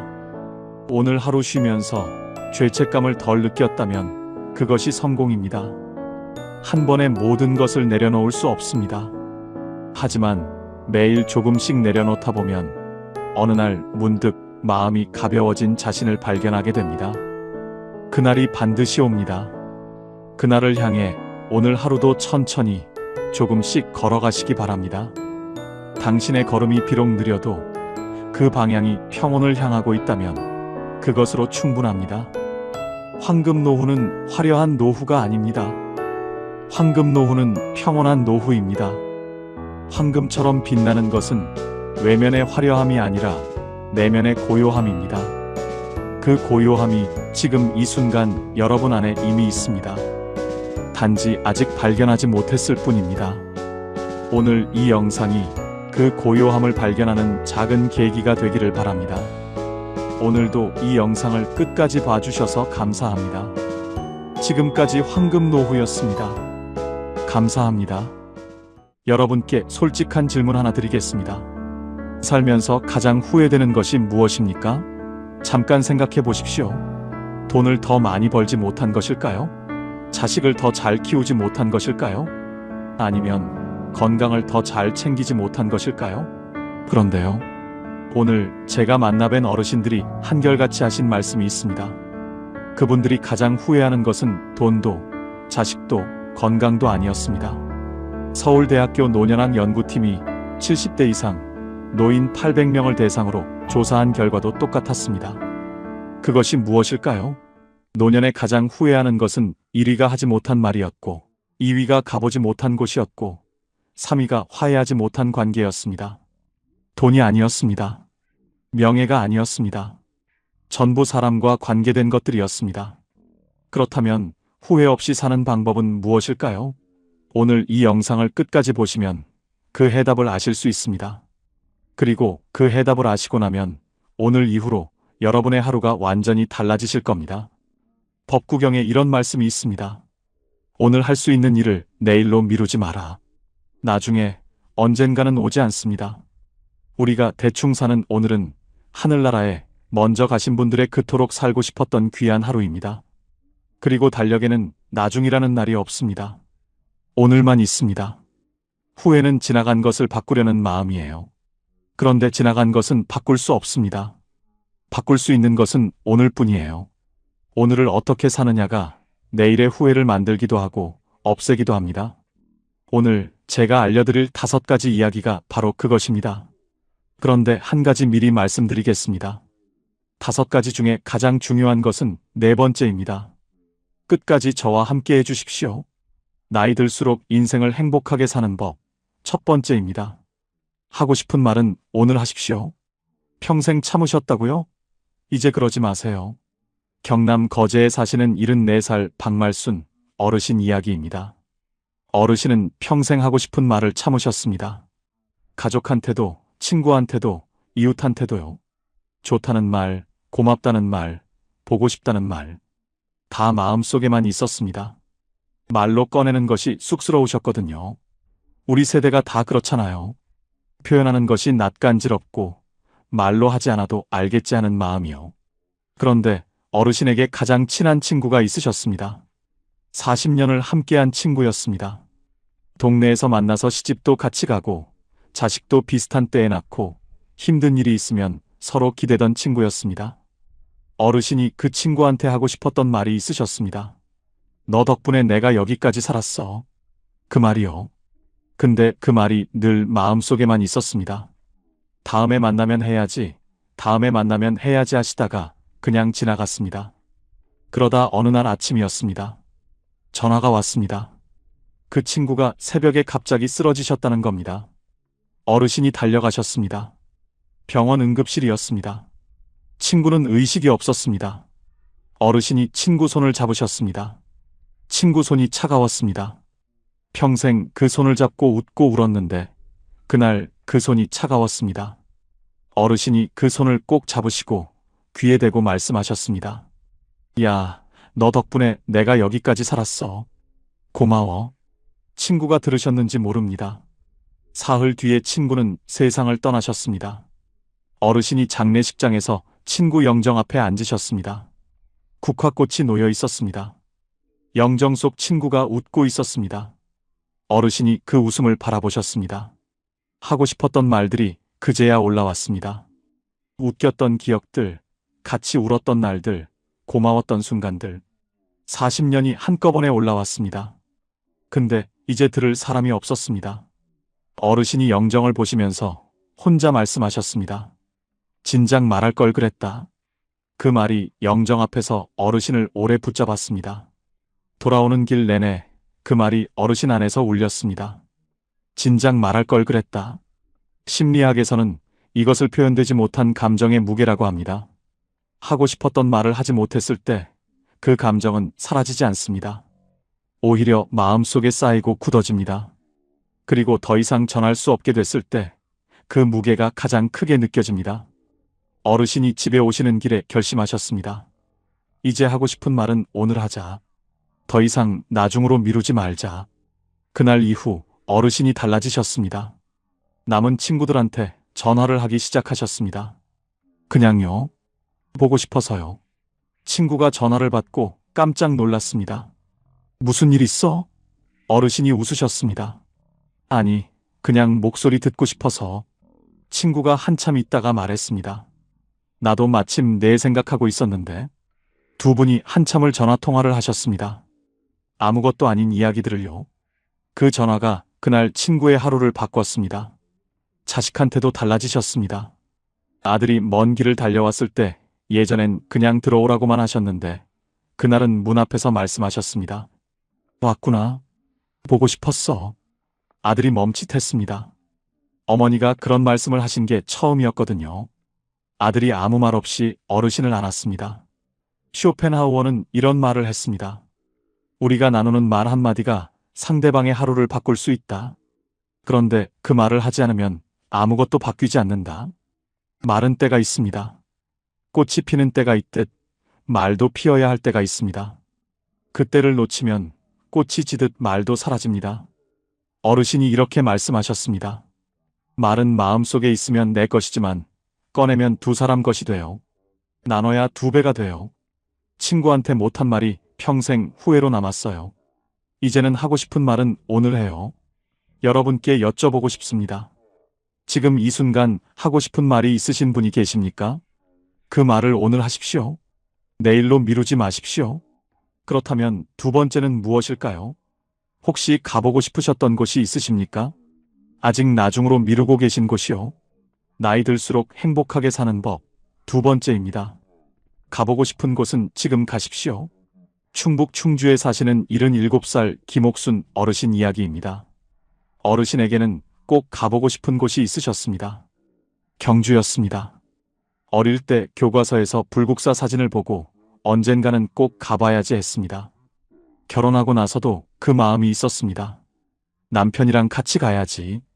근데 자식들이 어리고 살림이 빠듯하고 몸이 좀 나아지면 하다가 세월이 흘렀습니다. 자식들이 다 크고 나서는 이번엔 남편이 편찮으셨습니다. 남편 몸이 좀 나아지면 가야지. 그러다 남편이 먼저 가셨습니다. 어르신이 남편 떠나보내시고 한동안 멍하게 지내셨습니다. 어느 날 장롱을 정리하시다가 오래된 수첩을 꺼내셨습니다. 거기에 가보고 싶은 곳들이 적혀 있었습니다. 경주 불국사, 전주 한옥마을, 강릉바다.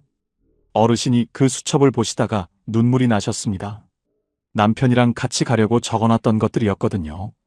이제 혼자 가야 하는데 혼자 가는 게 무슨 의미가 있나 싶으셨습니다. 그냥 수첩을 덮으셨습니다. 그러다 딸이 놀러 왔습니다. 어르신이 그 수첩 이야기를 하셨더니 딸이 말했습니다. 엄마, 혼자 가면 어때요? 어르신이 말씀하셨습니다. 혼자 가는 게 무슨 재미야? 딸이 말했습니다. 가는 게 재미있는 거잖아요. 함께 가는 사람이 없으면 아버지 생각하면서 가면 되잖아요. 어르신이 그 말이 마음에 걸리셨습니다. 며칠을 생각하셨습니다. 그러다 어느 날 아침에 버스표를 예매하셨습니다. 경주 가는 버스요. 혼자요. 버스를 타시는데 손이 좀 떨리셨다고 합니다. 이 나이에 혼자 여행을 가다니 싶으셨습니다. 그래도 가셨습니다. 불국사 입구에 내리셨습니다. 돌계단을 올라가셨습니다. 천천히요. 다리가 좀 아프셨지만 올라가셨습니다. 그리고 불국사 앞에 서셨습니다. 어르신이 그 자리에서 한참 서 계셨습니다. 교과서에서 보던 그 건물이 눈앞에 있었습니다. 생각보다 컸습니다. 생각보다 아름다웠습니다. 어르신 눈에 눈물이 고였습니다. 남편 생각이 나셨습니다. 여보, 나왔어요. 당신과 같이 오려고 했는데 내가 혼자 왔어요. 혼자여도 용기 내서 당신이 옆에 있다 생각하고 왔어요. 어르신이 한참을 그 자리에 서 계셨습니다. 순간 남편이 그리워 뺨위로 흐르는 눈물을 주체할 수 없었습니다. 한평생 살아왔던 순간순간이 영화 필름처럼 스쳐 지나갔습니다. 그러다 살짝 미소 지으셨습니다. 왔구나. 드디어 왔구나. 그 한마디가 평생의 나중을 끝냈습니다. 어르신이 그날 불국사 경내를 천천히 걸으셨습니다. 아무도 기다리는 사람이 없었습니다. 빨리 가야 할 이유가 없었습니다. 돌 하나하나를 보시면서 걸으셨습니다. 처마 끝을 보시면서 걸으셨습니다. 그날 어르신이 사진을 찍으셨습니다. 혼자서요. 셀카를요. 평생 셀카를 찍어본 적이 없으셨는데 그날 찍으셨습니다. 집에 오셔서 딸한테 그 사진을 보내드렸습니다. 딸이 전화를 했습니다. 엄마 표정 좀 봐요. 너무 좋아 보여요. 어르신이 그 말을 들으시고 생각하셨습니다. 그렇구나. 나 좋아 보이는구나. 심리학자들은 이것을 이렇게 설명합니다. 미뤄온 것을 실제로 행동으로 옮기는 순간 뇌에서 도파민이 분비되면서 성취감과 함께 자기 효능감이 높아진다고요. 쉽게 말하면 이렇습니다. 나중에 하려고 했던 것을 오늘 하는 순간 뇌가 기뻐한다는 겁니다. 나중이라는 말은 사실 두려움의 다른 이름입니다. 혼자 가면 어쩌지, 나이 들어서 가면 이상하지 않을까. 그 두려움이 나중을 만드는 겁니다. 그런데 그 두려움을 넘어서는 순간 불국사 앞에 서게 됩니다. 어르신이 이렇게 말씀하셨습니다. 나중에는 없어요. 달력에 나중이라는 날은 없어요. 오늘만 있어요. 가고 싶으면 지금 가세요. 혼자 가도 돼요. 혼자 가는 것도 여행이에요. 여러분께 여쭤보고 싶습니다. 지금 이 순간 가보고 싶은 곳이 있으십니까? 그곳에 언제 가실 겁니까? 나중으로 미루고 계신 것은 아닙니까? 지금 가십시오. 세 번째로 넘어가겠습니다. 혹시 지금 마음속에 오래된 갈등이 있으십니까? 화해하지 못한 관계가 있으십니까? 나이 들수록 행복해지는 법 세 번째입니다. 용서는 상대방이 아니라 나를 위한 것입니다. 전남 광양에 사시는 76살 최수님 어르신 이야기입니다. 어르신에게는 오래된 가족 갈등이 있으셨습니다. 남매 간의 일이었습니다. 어릴 때부터 사이가 좋지 않으셨던 남매였는데 어른이 되고 나서 재산 문제로 크게 다퉜습니다. 그 뒤로 20년 동안 말을 안 하셨습니다. 명절에도 서로 시간을 달리해서 다녔습니다. 어르신은 그 동생을 생각하면 아직도 속이 끓으셨습니다. 억울하셨고 서운하셨고 분하셨습니다. 그 감정이 20년이 지났는데도 그대로였습니다. 어르신이 친구한테 그 이야기를 하면 친구가 말했습니다. 그냥 용서해. 나이 들어서까지 그러면 뭐가 좋아? 어르신이 말씀하셨습니다. 용서? 내가 왜 용서해? 내가 잘못한 게 없는데. 그 말이 맞았습니다. 어르신이 잘못한 것이 없었습니다. 그런데 그 억울함을 20년 동안 품고 사셨습니다. 그러다 어느 날 동생이 아팠다는 소식을 들으셨습니다. 위암이었습니다. 수술을 했다는 말을 들으셨습니다. 어르신이 그날 밤 잠을 못 주무셨습니다. 어릴 적 동생이 귀여웠는데 왜 동생하고 이렇게 되었을까? 동생은 미운 사람인데 왜 잠이 안 오지? 어르신이 새벽에 누워서 생각하셨습니다. 동생이 위독해져서 죽으면 어떡하지? 그 생각이 드는 순간 어르신이 스스로 놀라셨습니다.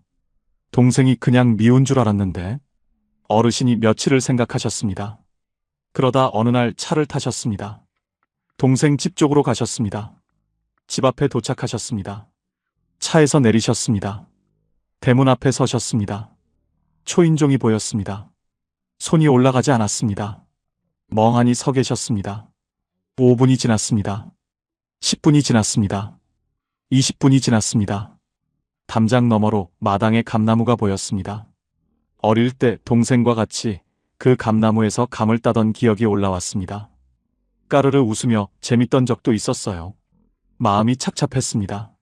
어르신이 결국 돌아서셨습니다. 차에 타셨습니다. 집으로 오셨습니다. 그런데 이상했습니다. 집에 오시는 길에 마음이 조금 가벼우셨습니다. 초인종을 누르지 못했는데도요. 동생을 만나러 가려고 했다는 것만으로도 뭔가 달라지는 것 같으셨습니다. 일주일이 지났습니다. 어르신이 다시 차를 타셨습니다. 동생 집 앞에 도착하셨습니다. 여전히 감이 주렁주렁 열려 있었어요. 이번엔 차에서 내리시자마자 걸어가셨습니다. 생각할 시간을 주지 않으셨습니다. 그리고 초인종을 누르셨어요. 딸깍. 잠시 후 문이 열렸습니다. 그 동생이 나왔습니다. 얼굴 안 보고 산지 얼마 만인지 20년 만이었습니다. 동생은 많이 야위어 있었습니다. 두 분이 마주 보셨습니다. 아무 말도 없었습니다. 그러다 동생분이 말했습니다. 왔어? 어르신이 말씀하셨습니다. 왔어. 그게 전부였습니다.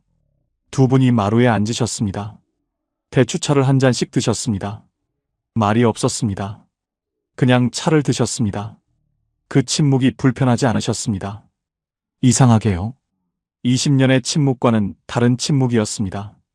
20년의 침묵은 차갑고 딱딱한 침묵이었는데 그날의 침묵은 따뜻하고 부드러운 침묵이었습니다. 차를 다 드시고 나서 어르신이 일어나셨습니다. 가야겠다고 하셨습니다. 동생이 문까지 따라 나왔습니다. 어르신이 돌아서서 걸어가시는데 동생분이 말했습니다. 다음에 또 와. 어르신은 뒤를 돌아보지 않고 손을 드셨습니다. 그리고 차에 타셨습니다. 쇼펜하우어는 이런 말을 했습니다. 다른 사람의 잘못에 분노하는 것은 남이 지른 불에 내가 타는 것과 같다. 불을 지른 것은 상대방인데 타는 것은 나입니다. 용서는 상대방에게 주는 선물이 아닙니다. 내가 나에게 주는 선물입니다. 오래된 원망을 붙들고 있는 것은 뜨거운 숯덩이를 손에 쥐고 상대방에게 던지려는 것과 같습니다. 가장 많이 되는 것은 내 손입니다.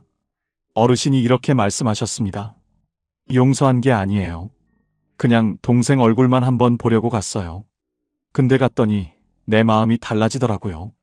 용서는 상대방을 위한 게 아니에요. 나를 위한 거예요. 20년 동안 내가 나를 가뒀던 거예요. 이제 그 감옥 속에서 나온 것 같아요. 여러분께 여쭤보고 싶습니다. 지금 이 순간 화해하지 못한 관계가 있으십니까? 그 관계 때문에 밤에 잠이 안 오신 적이 있으십니까? 용서는 상대방을 위한 것이 아니라 나를 위한 것입니다. 나이 들수록 행복해지는 법, 네 번째입니다. 오늘 이 영상에서 제가 가장 드리고 싶은 이야기입니다. 내가 나를 가장 먼저 안아줘야 합니다. 잠깐 멈추겠습니다. 지금부터 드릴 이야기가 오늘 이 영상에서 가장 깊은 이야기입니다. 여러분께 먼저 한 가지 여쭤보겠습니다. 여러분은 지금 여러분 자신이 좋으십니까? 나 자신이 좋다. 나는 잘 살아왔다. 그런 생각이 드십니까? 망설여지신다고요? 선뜻 그렇다고 하시기 어려우신 분이 계시죠? 그렇다면 이 이야기는 여러분을 위한 것입니다. 끝까지 들어보세요. 경북 영천에 사시는 79살 이말래 어르신 이야기입니다. 어르신은 평생 스스로에게 가혹하셨습니다. 더 잘해야 했는데, 더 참아야 했는데, 더 잘 키워야 했는데. 자식이 힘들면 내 탓, 남편이 힘들면 내 탓, 집안이 어려우면 내 탓. 그 자책이 평생 어르신을 따라다녔습니다. 어르신이 잘한 것들도 많으셨습니다. 가난한 살림에 자식 셋을 다 가르치셨고, 시부모를 10년 넘게 모시셨고, 남편 병치레를 혼자 감당하셨습니다. 대단한 일들이었습니다. 그런데 어르신은 그것들을 잘한 것이라고 생각하지 않으셨습니다. 당연히 해야 하는 것을 한 것뿐이라고 생각하셨습니다. 칭찬받을 일이 아니라고요. 그러면서 잘못한 것들은 아주 크게 보셨습니다. 자식한테 한번 크게 화를 냈던 것, 시어머니한테 퉁명스럽게 대했던 것, 남편한테 서운한 말을 했던 것, 그것들이 수십 년이 지나도 마음속에 남아 있으셨습니다. 어르신이 혼자 계실 때면 그 기억들이 올라왔습니다. 그때 내가 왜 그랬을까? 그때 좀 더 잘해줬어야 하는데. 그 자책이 어르신을 오래 붙잡았습니다. 정말 힘들었습니다. 울컥울컥한 날이 수없이 많았습니다. 그러다 어르신 팔순 생일날이었습니다. 자식들이 다 모였습니다. 손주들도 왔어요. 케이크에 불을 켰습니다. 다들 박수를 치셨습니다. 어르신이 소원을 비시고 불을 끄셨습니다. 케이크를 자르는데 중학교 다니는 손녀가 어르신 옆으로 왔습니다. 그리고 말했습니다. 할머니는 할머니 자신이 좋아요? 어르신이 그 질문을 들으시고 웃으시려다가 멈추셨습니다. 좋아요? 할머니 자신이요? 그 질문이 어르신한테 처음으로 오는 질문이었습니다. 평생 누구도 그런 걸 물어본 적이 없었습니다. 어르신 스스로도 그런 걸 생각해 본 적이 없었습니다. 어르신이 난처한 표정을 지으면서 대답을 못 하셨습니다. 손녀가 초롱초롱한 눈으로 할머니의 대답을 기다렸어요. 어르신이 한참을 있다가 눈물을 흘리셨습니다. 소리 없이요. 케이크 앞에서 가만히 할머니의 뺨위로 눈물이 흘렀습니다. 손녀가 놀라서 할머니 왜 울어요? 하고 물었습니다. 어르신이 눈물을 닦으시면서 말씀하셨습니다. 아니야. 그냥 내가 나 자신이 좋은지 한 번도 생각해 본 적이 없었네 싶어서. 그날 밤이었습니다. 손님들이 다 돌아가고 어르신이 혼자 방에 계셨습니다. 화장대 앞에 앉으셨습니다. 거울을 보셨습니다. 거울 속에 79살 어르신이 계셨습니다. 주름이 많았습니다. 머리가 하였습니다. 어르신이 그 얼굴을 오래 보셨습니다. 그러다 혼자 말씀하셨습니다. 이말래, 너 정말 잘 살았어. 평생 동안 진짜 수고했어. 그 말이 처음엔 어색하셨습니다. 내가 왜 이런 말을 하나 싶으셨습니다. 그런데 한 번 더 하셨습니다. 말래, 너 잘 살았어. 수고했어. 그러다 세 번째 하시는데 눈물이 왈칵 나셨습니다. 이번엔 큰 울음소리가 났습니다. 평생 누구한테도 그 말을 들어본 적이 없으셨습니다. 잘 살았다고, 수고했다고. 가족들도 남편도 자식들도 그 말을 해준 적이 없었습니다. 그리고 어르신 스스로도 한 번도 그 말을 자신에게 한 적이 없었습니다. 어르신이 거울 속 자신을 보시면서 한참을 우셨습니다. 그러다 이렇게 말씀하셨습니다. 나 참 열심히 살았네. 잘했어. 어르신은 그날 그 어느 때보다 편안하고 깊은 잠자리에 드셨습니다. 창밖으로 둥근 달이 밝게 비쳤습니다. 보건복지부 노인 정신건강실태조사에 따르면 자기 자신에 대한 긍정적 평가가 낮은 노인일수록 우울감과 고독감이 높고, 반대로 자기 수용도가 높은 노인일수록 삶의 만족도가 3배 이상 높은 것으로 나타났습니다. 나를 사랑하는 것이 이기적인 것이 아닙니다. 내가 먼저 나를 안아줘야 남도 안아줄 수 있습니다. 자책은 내가 나를 때리는 것과 같습니다. 남이 나를 때리면 피하면 됩니다. 그런데 내가 나를 때리면 피할 곳이 없습니다. 가장 잔인한 폭력은 자기 자신에게 하는 폭력입니다. 어르신이 이렇게 말씀하셨습니다. 팔순이 돼서야 거울 보면서 잘 살았다고 했어요. 진작 했어야 했는데. 그게 제일 후회돼요. 여러분께 부탁드리고 싶습니다. 오늘 밤 잠드시기 전에 거울을 한번 보십시오. 그리고 자신에게 이렇게 말씀해 주십시오. 잘 살았어. 수고했어. 그 말이 진심이니까요. 거짓이 아니니까요. 이제 마지막입니다. 나이 들수록 행복해지는 법 5번째입니다. 오늘이 가장 젊은 날입니다.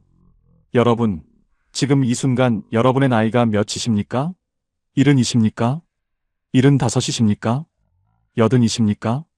그 나이가 많다고 생각하십니까? 그런데 한 가지 말씀드리겠습니다. 지금 이 순간이 여러분의 남은 인생에서 가장 젊은 때입니다. 내일이 되면 오늘이 가장 젊었던 날이 됩니다. 그러니까 지금 이 순간이 가장 젊습니다. 다산 정약용 선생은 말씀하셨습니다. 지금 이 순간이 남은 인생에서 가장 젊은 때다. 오늘 이 하루를 충분히 살아야 한다. 오늘 네 분 어르신을 만났습니다.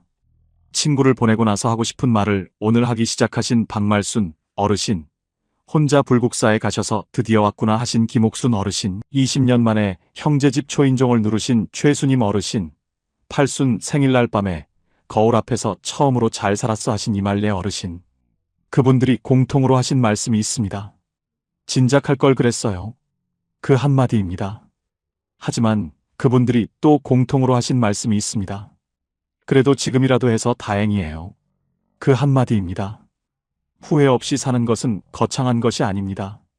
오늘 하고 싶은 말을 하는 것, 오늘 가보고 싶은 곳에 가는 것, 오늘 용서하는 것, 오늘 나를 안아주는 것, 그리고 오늘이 내 인생에서 가장 젊은 날이라는 것을 아는 것. 그게 전부입니다. 이말래 어르신이 그날 이후 매일 아침 달력을 보십니다. 그리고 오늘 날짜 옆에 이렇게 쓰십니다. 오늘이 가장 젊은 날. 딱 6글자입니다. 그런데 그 6글자가 어르신의 하루를 바꿉니다. 어르신이 이렇게 말씀하셨습니다. 오늘 이 날짜를 쓰고 나면 이상하게 하루가 아깝지 않아요. 그냥 지나가면 안 될 것 같아요. 그래서 뭔가를 하게 돼요. 전화도 하고 어디도 가고 하고 싶은 말도 하고. 그 6글자가 저를 움직이게 해요. 오늘 여러분도 달력을 꺼내십시오. 오늘 날짜 옆에 이렇게 쓰십시오. 오늘이 가장 젊은 날. 그리고 오늘 딱 한 가지만 하십시오. 하고 싶었던 말을 하는 것, 가보고 싶었던 곳에 가는 것, 오래된 관계에 먼저 손을 내미는 것, 아니면 거울 앞에서 잘 살았어 한마디 하는 것. 딱 하나만요. 그 하나가 오늘을 후회 없는 날로 만들어줍니다. 이제 마무리입니다. 오늘 5가지를 함께 들으셨습니다. 하고 싶은 말 오늘 하기, 가보고 싶은 곳 지금 가기, 용서는 나를 위해 하기, 내가 나를 먼저 안아주기, 그리고 오늘이 가장 젊은 날이라는 것 기억하기. 다 거창하지 않습니다. 돈이 드는 것도 없습니다. 여러분이 오늘부터 바로 시작하실 수 있는 것들입니다. 후회는 지나간 것에서 옵니다. 그런데 오늘을 잘 살면 내일의 후회가 줄어듭니다. 그리고 오늘을 잘 산 날들이 쌓이면 어느 날 이렇게 말씀하실 수 있습니다. 나는 후회 없이 살았다고요. 여러분은 지금까지 정말 열심히 사셨습니다. 평생 누군가를 위해 살았고, 평생 뒤에서 받쳐주셨고, 평생 먼저 챙겨주셨습니다. 넘어져도 다시 일어나시고, 억울해도 참으시고, 무서워도 내색하지 않으셨습니다. 그 삶이 이미 대단한 삶입니다. 그러니 오늘 밤 거울 앞에 서서 꼭 이렇게 말씀해 주십시오. 잘 살았어. 수고했어. 그리고 내일 아침 달력에 이렇게 쓰십시오. 오늘이 가장 젊은 날. 그 말이 진심이니까요. 거짓이 아니니까요. 내일은 오늘보다 반드시 더 따뜻하고 빛날 것입니다. 오늘 5가지 중에 가장 가슴에 남으신 것이 무엇인지 댓글로 나눠주십시오. 여러분의 한마디가 지금 이 영상을 혼자 보고 계실 누군가에게 오늘 하루를 살아갈 희망과 이유가 될 수 있습니다. 오늘도 끝까지 함께 해주셔서 진심으로 감사드립니다. 황금노후는 여러분의 행복을 위해 평생 응원하겠습니다. 지금까지 황금노후였습니다. 노후에 얼마가 있어야 충분할까요? 이 질문을 한 번이라도 해보신 분들, 아마 이 영상을 보고 계신 분들 대부분이실 겁니다. 노후 자금 얼마가 필요하다는 기사를 읽으면 가슴이 철렁하고, 친구 모임에서 누가 부동산 이야기라도 꺼내면 왠지 모르게 불편해집니다. 새벽에 잠이 깨면 머릿속에서 자꾸 숫자 계산이 시작됩니다. 통장에 얼마가 남았고, 한 달에 얼마가 나가고, 이 돈이 몇 년을 버텨줄까? 그 계산이 끝나지 않은 채 날이 밝습니다. 아침을 먹으면서도, 산책을 하면서도, 텔레비전을 보면서도 그 불안은 배경처럼 깔려 있습니다. 조금만 더 있으면 괜찮을 텐데. 조금만 더 있으면 마음이 편할 텐데. 그런데 이상하게도 그 조금이 채워져도 마음은 쉽게 편해지지 않습니다. 왜일까요? 노후 자금 10억이 있어도 불안한 사람이 있고 월 100만 원으로 평온하게 사는 사람이 있습니다. 그 차이는 돈이 아닙니다. 오늘 이 이야기는 돈을 더 모으는 법이 아닙니다. 지금 가진 돈으로 더 잘 사는 법입니다. 그리고 더 나아가 돈이 결코 만들어줄 수 없는 것들이 70 이후의 삶에서 얼마나 중요한지에 대한 이야기입니다. 끝까지 들으시면 새벽에 눈이 떠졌을 때 숫자, 계산 대신 다른 생각을 하게 되실 겁니다. 자, 시작하겠습니다. 함께 천천히 들어가 보겠습니다. 경상남도 진주에 사는 71세 김복순 씨는 새벽마다 스마트폰을 봅니다. 잠이 깨면 제일 먼저 하는 일이 은행 앱을 열어서 잔고를 확인하는 것입니다. 남편이 돌아가신 지 5년이 됐고 딸 하나는 서울에, 아들 하나는 부산에 살고 있습니다. 두 자녀가 매달 조금씩 용돈을 보내주고 남편이 남긴 작은 금액의 연금이 나옵니다. 먹고 사는데 지장은 없습니다. 그런데 새벽마다 잔고를 확인하는 습관은 멈추지 않습니다. 김복순 씨는 이렇게 말했습니다. 돈이 없어서 불안한 게 아닌 것 같아요. 그냥 불안한 거예요. 근데 그 불안이 돈 걱정처럼 느껴지는 거예요. 이 말 속에 오늘 이야기의 핵심이 들어 있습니다. 돈 걱정이 커지는 진짜 이유. 첫 번째는 돈을 안전의 상징으로 여기는 습관입니다. 우리 세대는 가난을 경험한 세대입니다. 어릴 때 먹을 것이 없었던 기억, 돈이 없어서 아픈 가족을 제때 병원에 못 데려간 기억, 돈 때문에 하고 싶은 것을 포기해야 했던 기억. 그 기억들이 우리 안에 아주 깊이 새겨져 있습니다. 그래서 돈은 단순한 숫자가 아닙니다. 돈은 생존의 상징이고, 안전의 상징이고, 두려움으로부터 나를 지켜주는 방패입니다. 그 등식이 평생 작동해 왔습니다. 돈이 있으면 안전하고, 돈이 없으면 위험하다. 그런데 70이 넘어서도 그 등식이 그대로 작동하고 있는 것입니다. 실제로 지금 당장 굶을 처지가 아닌데도 몸속 어딘가에 새겨진 그 오래된 두려움이 새벽마다 통장 잔고를 확인하게 만드는 것입니다. 이것은 의지의 문제가 아닙니다. 평생 살아온 방식의 문제입니다. 그러나 이제는 그 등식을 조금 느슨하게 풀어볼 때가 됐습니다. 두 번째 이유는 비교에서 오는 상대적 빈곤감입니다. 절대적으로 부족한 것이 아닌데도 부족하게 느껴지는 것. 그것이 상대적 빈곤감입니다. 모임에 나가면 누군가는 해외여행 이야기를 하고 누군가는 자녀가 집을 사줬다는 이야기를 합니다. 뉴스에서는 노후 자금으로 몇 억이 필요하다는 이야기가 나옵니다. 그 숫자들과 나의 현실을 비교하는 순간 충분했던 것이 갑자기 부족해 보입니다. 오늘 아침 따뜻하게 밥을 먹었고 몸에 큰 이상이 없고 지낼 집이 있는데도 비교는 언제나 우리를 가난하게 만듭니다. 내가 가진 것을 보는 것이 아니라 내가 갖지 못한 것을 보게 만들기 때문입니다. 그리고 그 비교는 70이 넘어서도 멈추지 않습니다. 오히려 더 예민해지기도 합니다. 세 번째 이유는 미래에 대한 통제 욕구입니다. 앞으로 얼마나 더 살지 모르니까라는 말. 이 말 속에는 불확실성에 대한 두려움이 담겨 있습니다. 인간은 원래 통제할 수 없는 것을 두려워합니다. 언제 아플지, 얼마나 더 살지, 어떤 일이 생길지, 이 모든 것이 불확실합니다. 그래서 그나마 숫자로 확인할 수 있는 통장 잔고에 집착하게 됩니다. 돈이 많으면 그 불확실성을 조금이라도 통제할 수 있을 것 같은 느낌이 들기 때문입니다. 하지만 돈은 미래를 통제해주지 않습니다. 돈은 선택지를 늘려줄 뿐입니다. 그리고 진짜 불안, 즉 언젠가는 죽는다는 사실, 언제 아플지 모른다는 사실은 아무리 많은 돈이 있어도 사라지지 않습니다. 그 진실을 받아들이는 것이 돈 걱정으로부터 자유로워지는 첫걸음입니다. 네 번째 이유는 돈이 없으면 사랑받지 못할 것 같다는 두려움입니다. 이것은 많은 분들이 의식하지 못하는 감정입니다. 하지만 자식에게 짐이 될까봐 걱정하는 마음, 용돈을 받을 때 자존심이 상하는 느낌, 손자에게 용돈을 못 줄 때 느끼는 미안함. 이 모든 감정의 뿌리에는 돈 없는 나는 사랑받을 자격이 없는 것 아닐까라는 두려움이 있습니다. 그리고 이것은 우리 세대가 살아온 방식과 깊이 연결되어 있습니다. 주는 것이 사랑이고 베푸는 것이 존재의 증명이었던 시대를 살아왔기 때문입니다. 그런데 이제 더 이상 주기 어려운 나이가 됐을 때 그 역할이 흔들리면서 불안이 커지는 것입니다. 하지만 생각해 보세요. 자식이 여러분을 사랑하는 것은 여러분의 통장 잔고 때문이 아닙니다.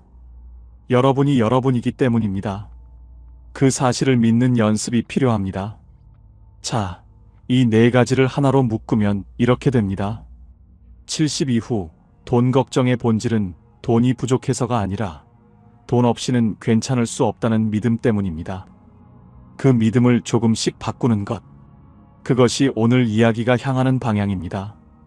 그렇다면 돈이 만들어줄 수 없는 것들, 그러나 70 이후의 삶을 진짜로 풍요롭게 만들어주는 것들은 무엇일까요? 지금부터가 오늘 이야기의 핵심입니다. 돈으로 살 수 없는 것 첫 번째, 아침에 일어나고 싶은 이유입니다. 돈이 아무리 많아도 아침에 눈을 뜨는 것이 무겁다면 그 삶은 풍요롭지 않습니다. 반대로 통장에 많지 않아도 오늘 하루 기다리는 것이 있다면 그 사람의 하루는 충분합니다. 기다리는 것이 거창할 필요는 없습니다. 매주 화요일 오전에 같이 걷는 친구, 손자가 다음 주에 온다는 사실, 지금 읽고 있는 소설의 다음 장, 저녁에 보기로 한 드라마 한 편. 이런 작고 소박한 기다림이 아침을 열어줍니다. 루틴이 있는 사람은 돈이 많지 않아도 하루를 살아갑니다. 루틴이 없는 사람은 돈이 많아도 아침이 무겁습니다. 70 이후의 삶에서 가장 먼저 만들어야 할 것은 통장 잔고가 아니라 오늘 하루를 살고 싶게 만드는 작은 이유들입니다. 그 이유들이 쌓이면 삶이 됩니다. 돈으로 살 수 없는 것 두 번째, 나를 있는 그대로 봐주는 한 사람입니다. 돈이 많고 집이 넓어도 아무도 없는 저녁은 춥습니다. 반대로 작은 방 하나에 살아도 진심으로 내 이야기를 들어주는 사람이 한 명 있다면 그 삶은 따뜻합니다. 70 이후의 관계는 숫자가 아니라 깊이입니다. 연락처에 사람이 아무리 많아도 진짜로 전화할 수 있는 사람이 없다면 그것은 외로움입니다. 돈이 있으면 편의를 살 수 있습니다. 맛있는 것을 먹고 좋은 곳에 다닐 수 있습니다. 하지만 새벽에 가슴이 먹먹할 때 전화할 수 있는 사람은 돈이 만들어주지 않습니다. 그것은 평소에 쌓아온 관계가 만들어줍니다. 지금 내 주변에 그런 사람이 한 명이라도 있다면 그것은 어떤 통장 잔고보다 귀한 자산입니다. 충청북도 청주에 사는 76세 오정숙 씨는 남편과 둘이 삽니다. 남편은 3년 전 뇌경색으로 쓰러진 후 반신이 불편합니다. 오정숙 씨가 돌봄을 전담하고 있습니다. 노후 자금이 넉넉하지 않고 딸이 보내주는 작은 돈과 국가지원금으로 생활합니다. 누가 봐도 넉넉하지 않은 처지입니다. 그런데 오정숙 씨는 이렇게 말합니다. 남편이 아침에 눈을 떴을 때 나를 보고 웃어요. 그 웃음이 나한테는 전부예요. 돈 걱정이 없냐면 거짓말이지만 그 웃음 때문에 오늘도 살아요. 이 한마디가 돈으로 살 수 없는 것의 정체를 정확히 보여줍니다. 그 웃음은 돈이 만들어준 것이 아닙니다. 40년 넘게 함께 살아온 세월이 만들어준 것입니다. 돈으로 살 수 없는 것 세 번째, 몸이 허락하는 오늘 하루입니다. 돈으로 좋은 병원에 갈 수 있고 좋은 약을 먹을 수 있습니다. 그것은 사실입니다. 하지만 돈이 건강 그 자체를 살 수는 없습니다. 지금 이 순간 두 발로 걸을 수 있다는 것, 밥을 맛있게 먹을 수 있다는 것, 바람을 느낄 수 있다는 것. 이것들은 돈이 주는 것이 아닙니다. 몸이 주는 것입니다. 그리고 이것이 얼마나 귀한 것인지는 잃어봐야 합니다. 아직 잃지 않았다면 지금 누리고 있는 것입니다. 70이 되면 몸의 고마움을 이전보다 더 자주 느끼게 됩니다. 무릎이 조금 아파도 걸을 수 있다는 것, 눈이 침침해도 이렇게 영상을 볼 수 있다는 것, 그 하나하나가 사실은 대단히 소중한 것들입니다. 오늘 하루 몸이 허락해준 것들에 감사하는 마음, 그것이 돈이 줄 수 없는 풍요입니다. 돈으로 살 수 없는 것 네 번째, 쓸모 있다는 느낌입니다. 앞서 돈 걱정의 이유 중에 돈이 없으면 쓸모 없어지는 것 같다는 두려움이 있다고 말씀드렸습니다. 그런데 흥미로운 것은 실제로 쓸모 있다는 느낌은 돈과 별로 관계가 없다는 것입니다. 복지관에서 어르신들에게 노래를 가르치는 74세 할머니는 강사비를 거의 받지 않습니다. 하지만 수업이 끝나고 어르신들이 박수를 칠 때 그 느낌은 어떤 통장 잔고로도 살 수 없습니다. 손자에게 된장찌개 만드는 법을 가르쳐주는 75세 할아버지는 그 시간에 돈을 받지 않습니다. 하지만 손자가 할아버지 된장찌개가 제일 맛있어요 라고 말할 때 그 뿌듯함은 돈이 만들어주지 않습니다. 쓸모 있다는 느낌은 역할에서 옵니다. 그리고 그 역할은 돈이 많아야 가질 수 있는 것이 아닙니다. 지금 내가 있는 자리에서 지금 내가 가진 것으로 누군가에게 작은 도움이 되는 것, 그것이 쓸모입니다. 돈으로 살 수 없는 것 다섯 번째, 지금 이 순간의 평온입니다. 쇼펜하우어는 이런 말을 남겼습니다. 부는 바닷물과 같아서 마실수록 갈증이 난다고. 돈도 마찬가지입니다. 더 많이 가질수록 더 많이 갖고 싶어집니다. 1억이 있으면 2억이 있으면 좋겠고 2억이 있으면 5억이 있으면 좋겠습니다. 그 끝은 없습니다. 그러나 만족은 외부 조건이 아니라 내면의 결단에서 옵니다. 지금 이 정도면 충분하다는 결단, 그 결단이 평온을 만들어줍니다. 그 결단은 돈이 만들어주지 않습니다. 내가 만들어야 합니다. 지금 이 순간 창밖에 햇살이 들어오고 따뜻한 차 한 잔이 있고 몸에 큰 통증이 없다면 그것이 평온입니다. 그 평온은 통장 잔고와 관계없이 지금 이 순간 내가 선택할 수 있는 것입니다. 이제 두 분의 이야기를 깊이 들어드리겠습니다.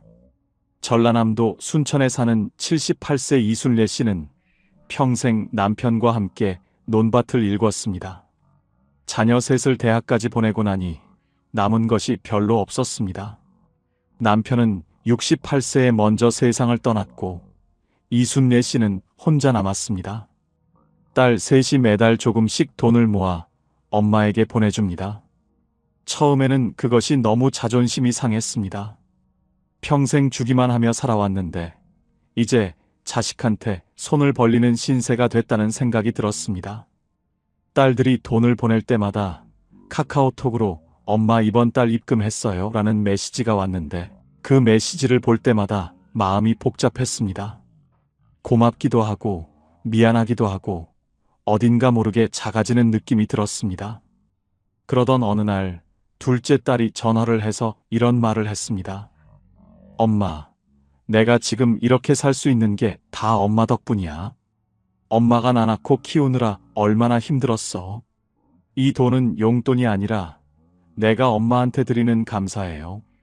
이순례 씨는 그 말을 듣고 한참을 울었습니다. 그냥 눈물이 났습니다. 그리고 생각이 바뀌었습니다.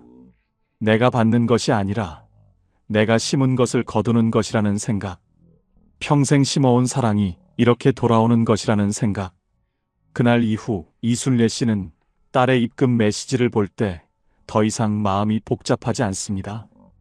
그냥 고맙습니다. 그리고 그 고마움이 또 다른 사랑이 됩니다. 지금 이순례 씨는 순천 시내 작은 경로당에서 매주 화요일 화투를 가르칩니다.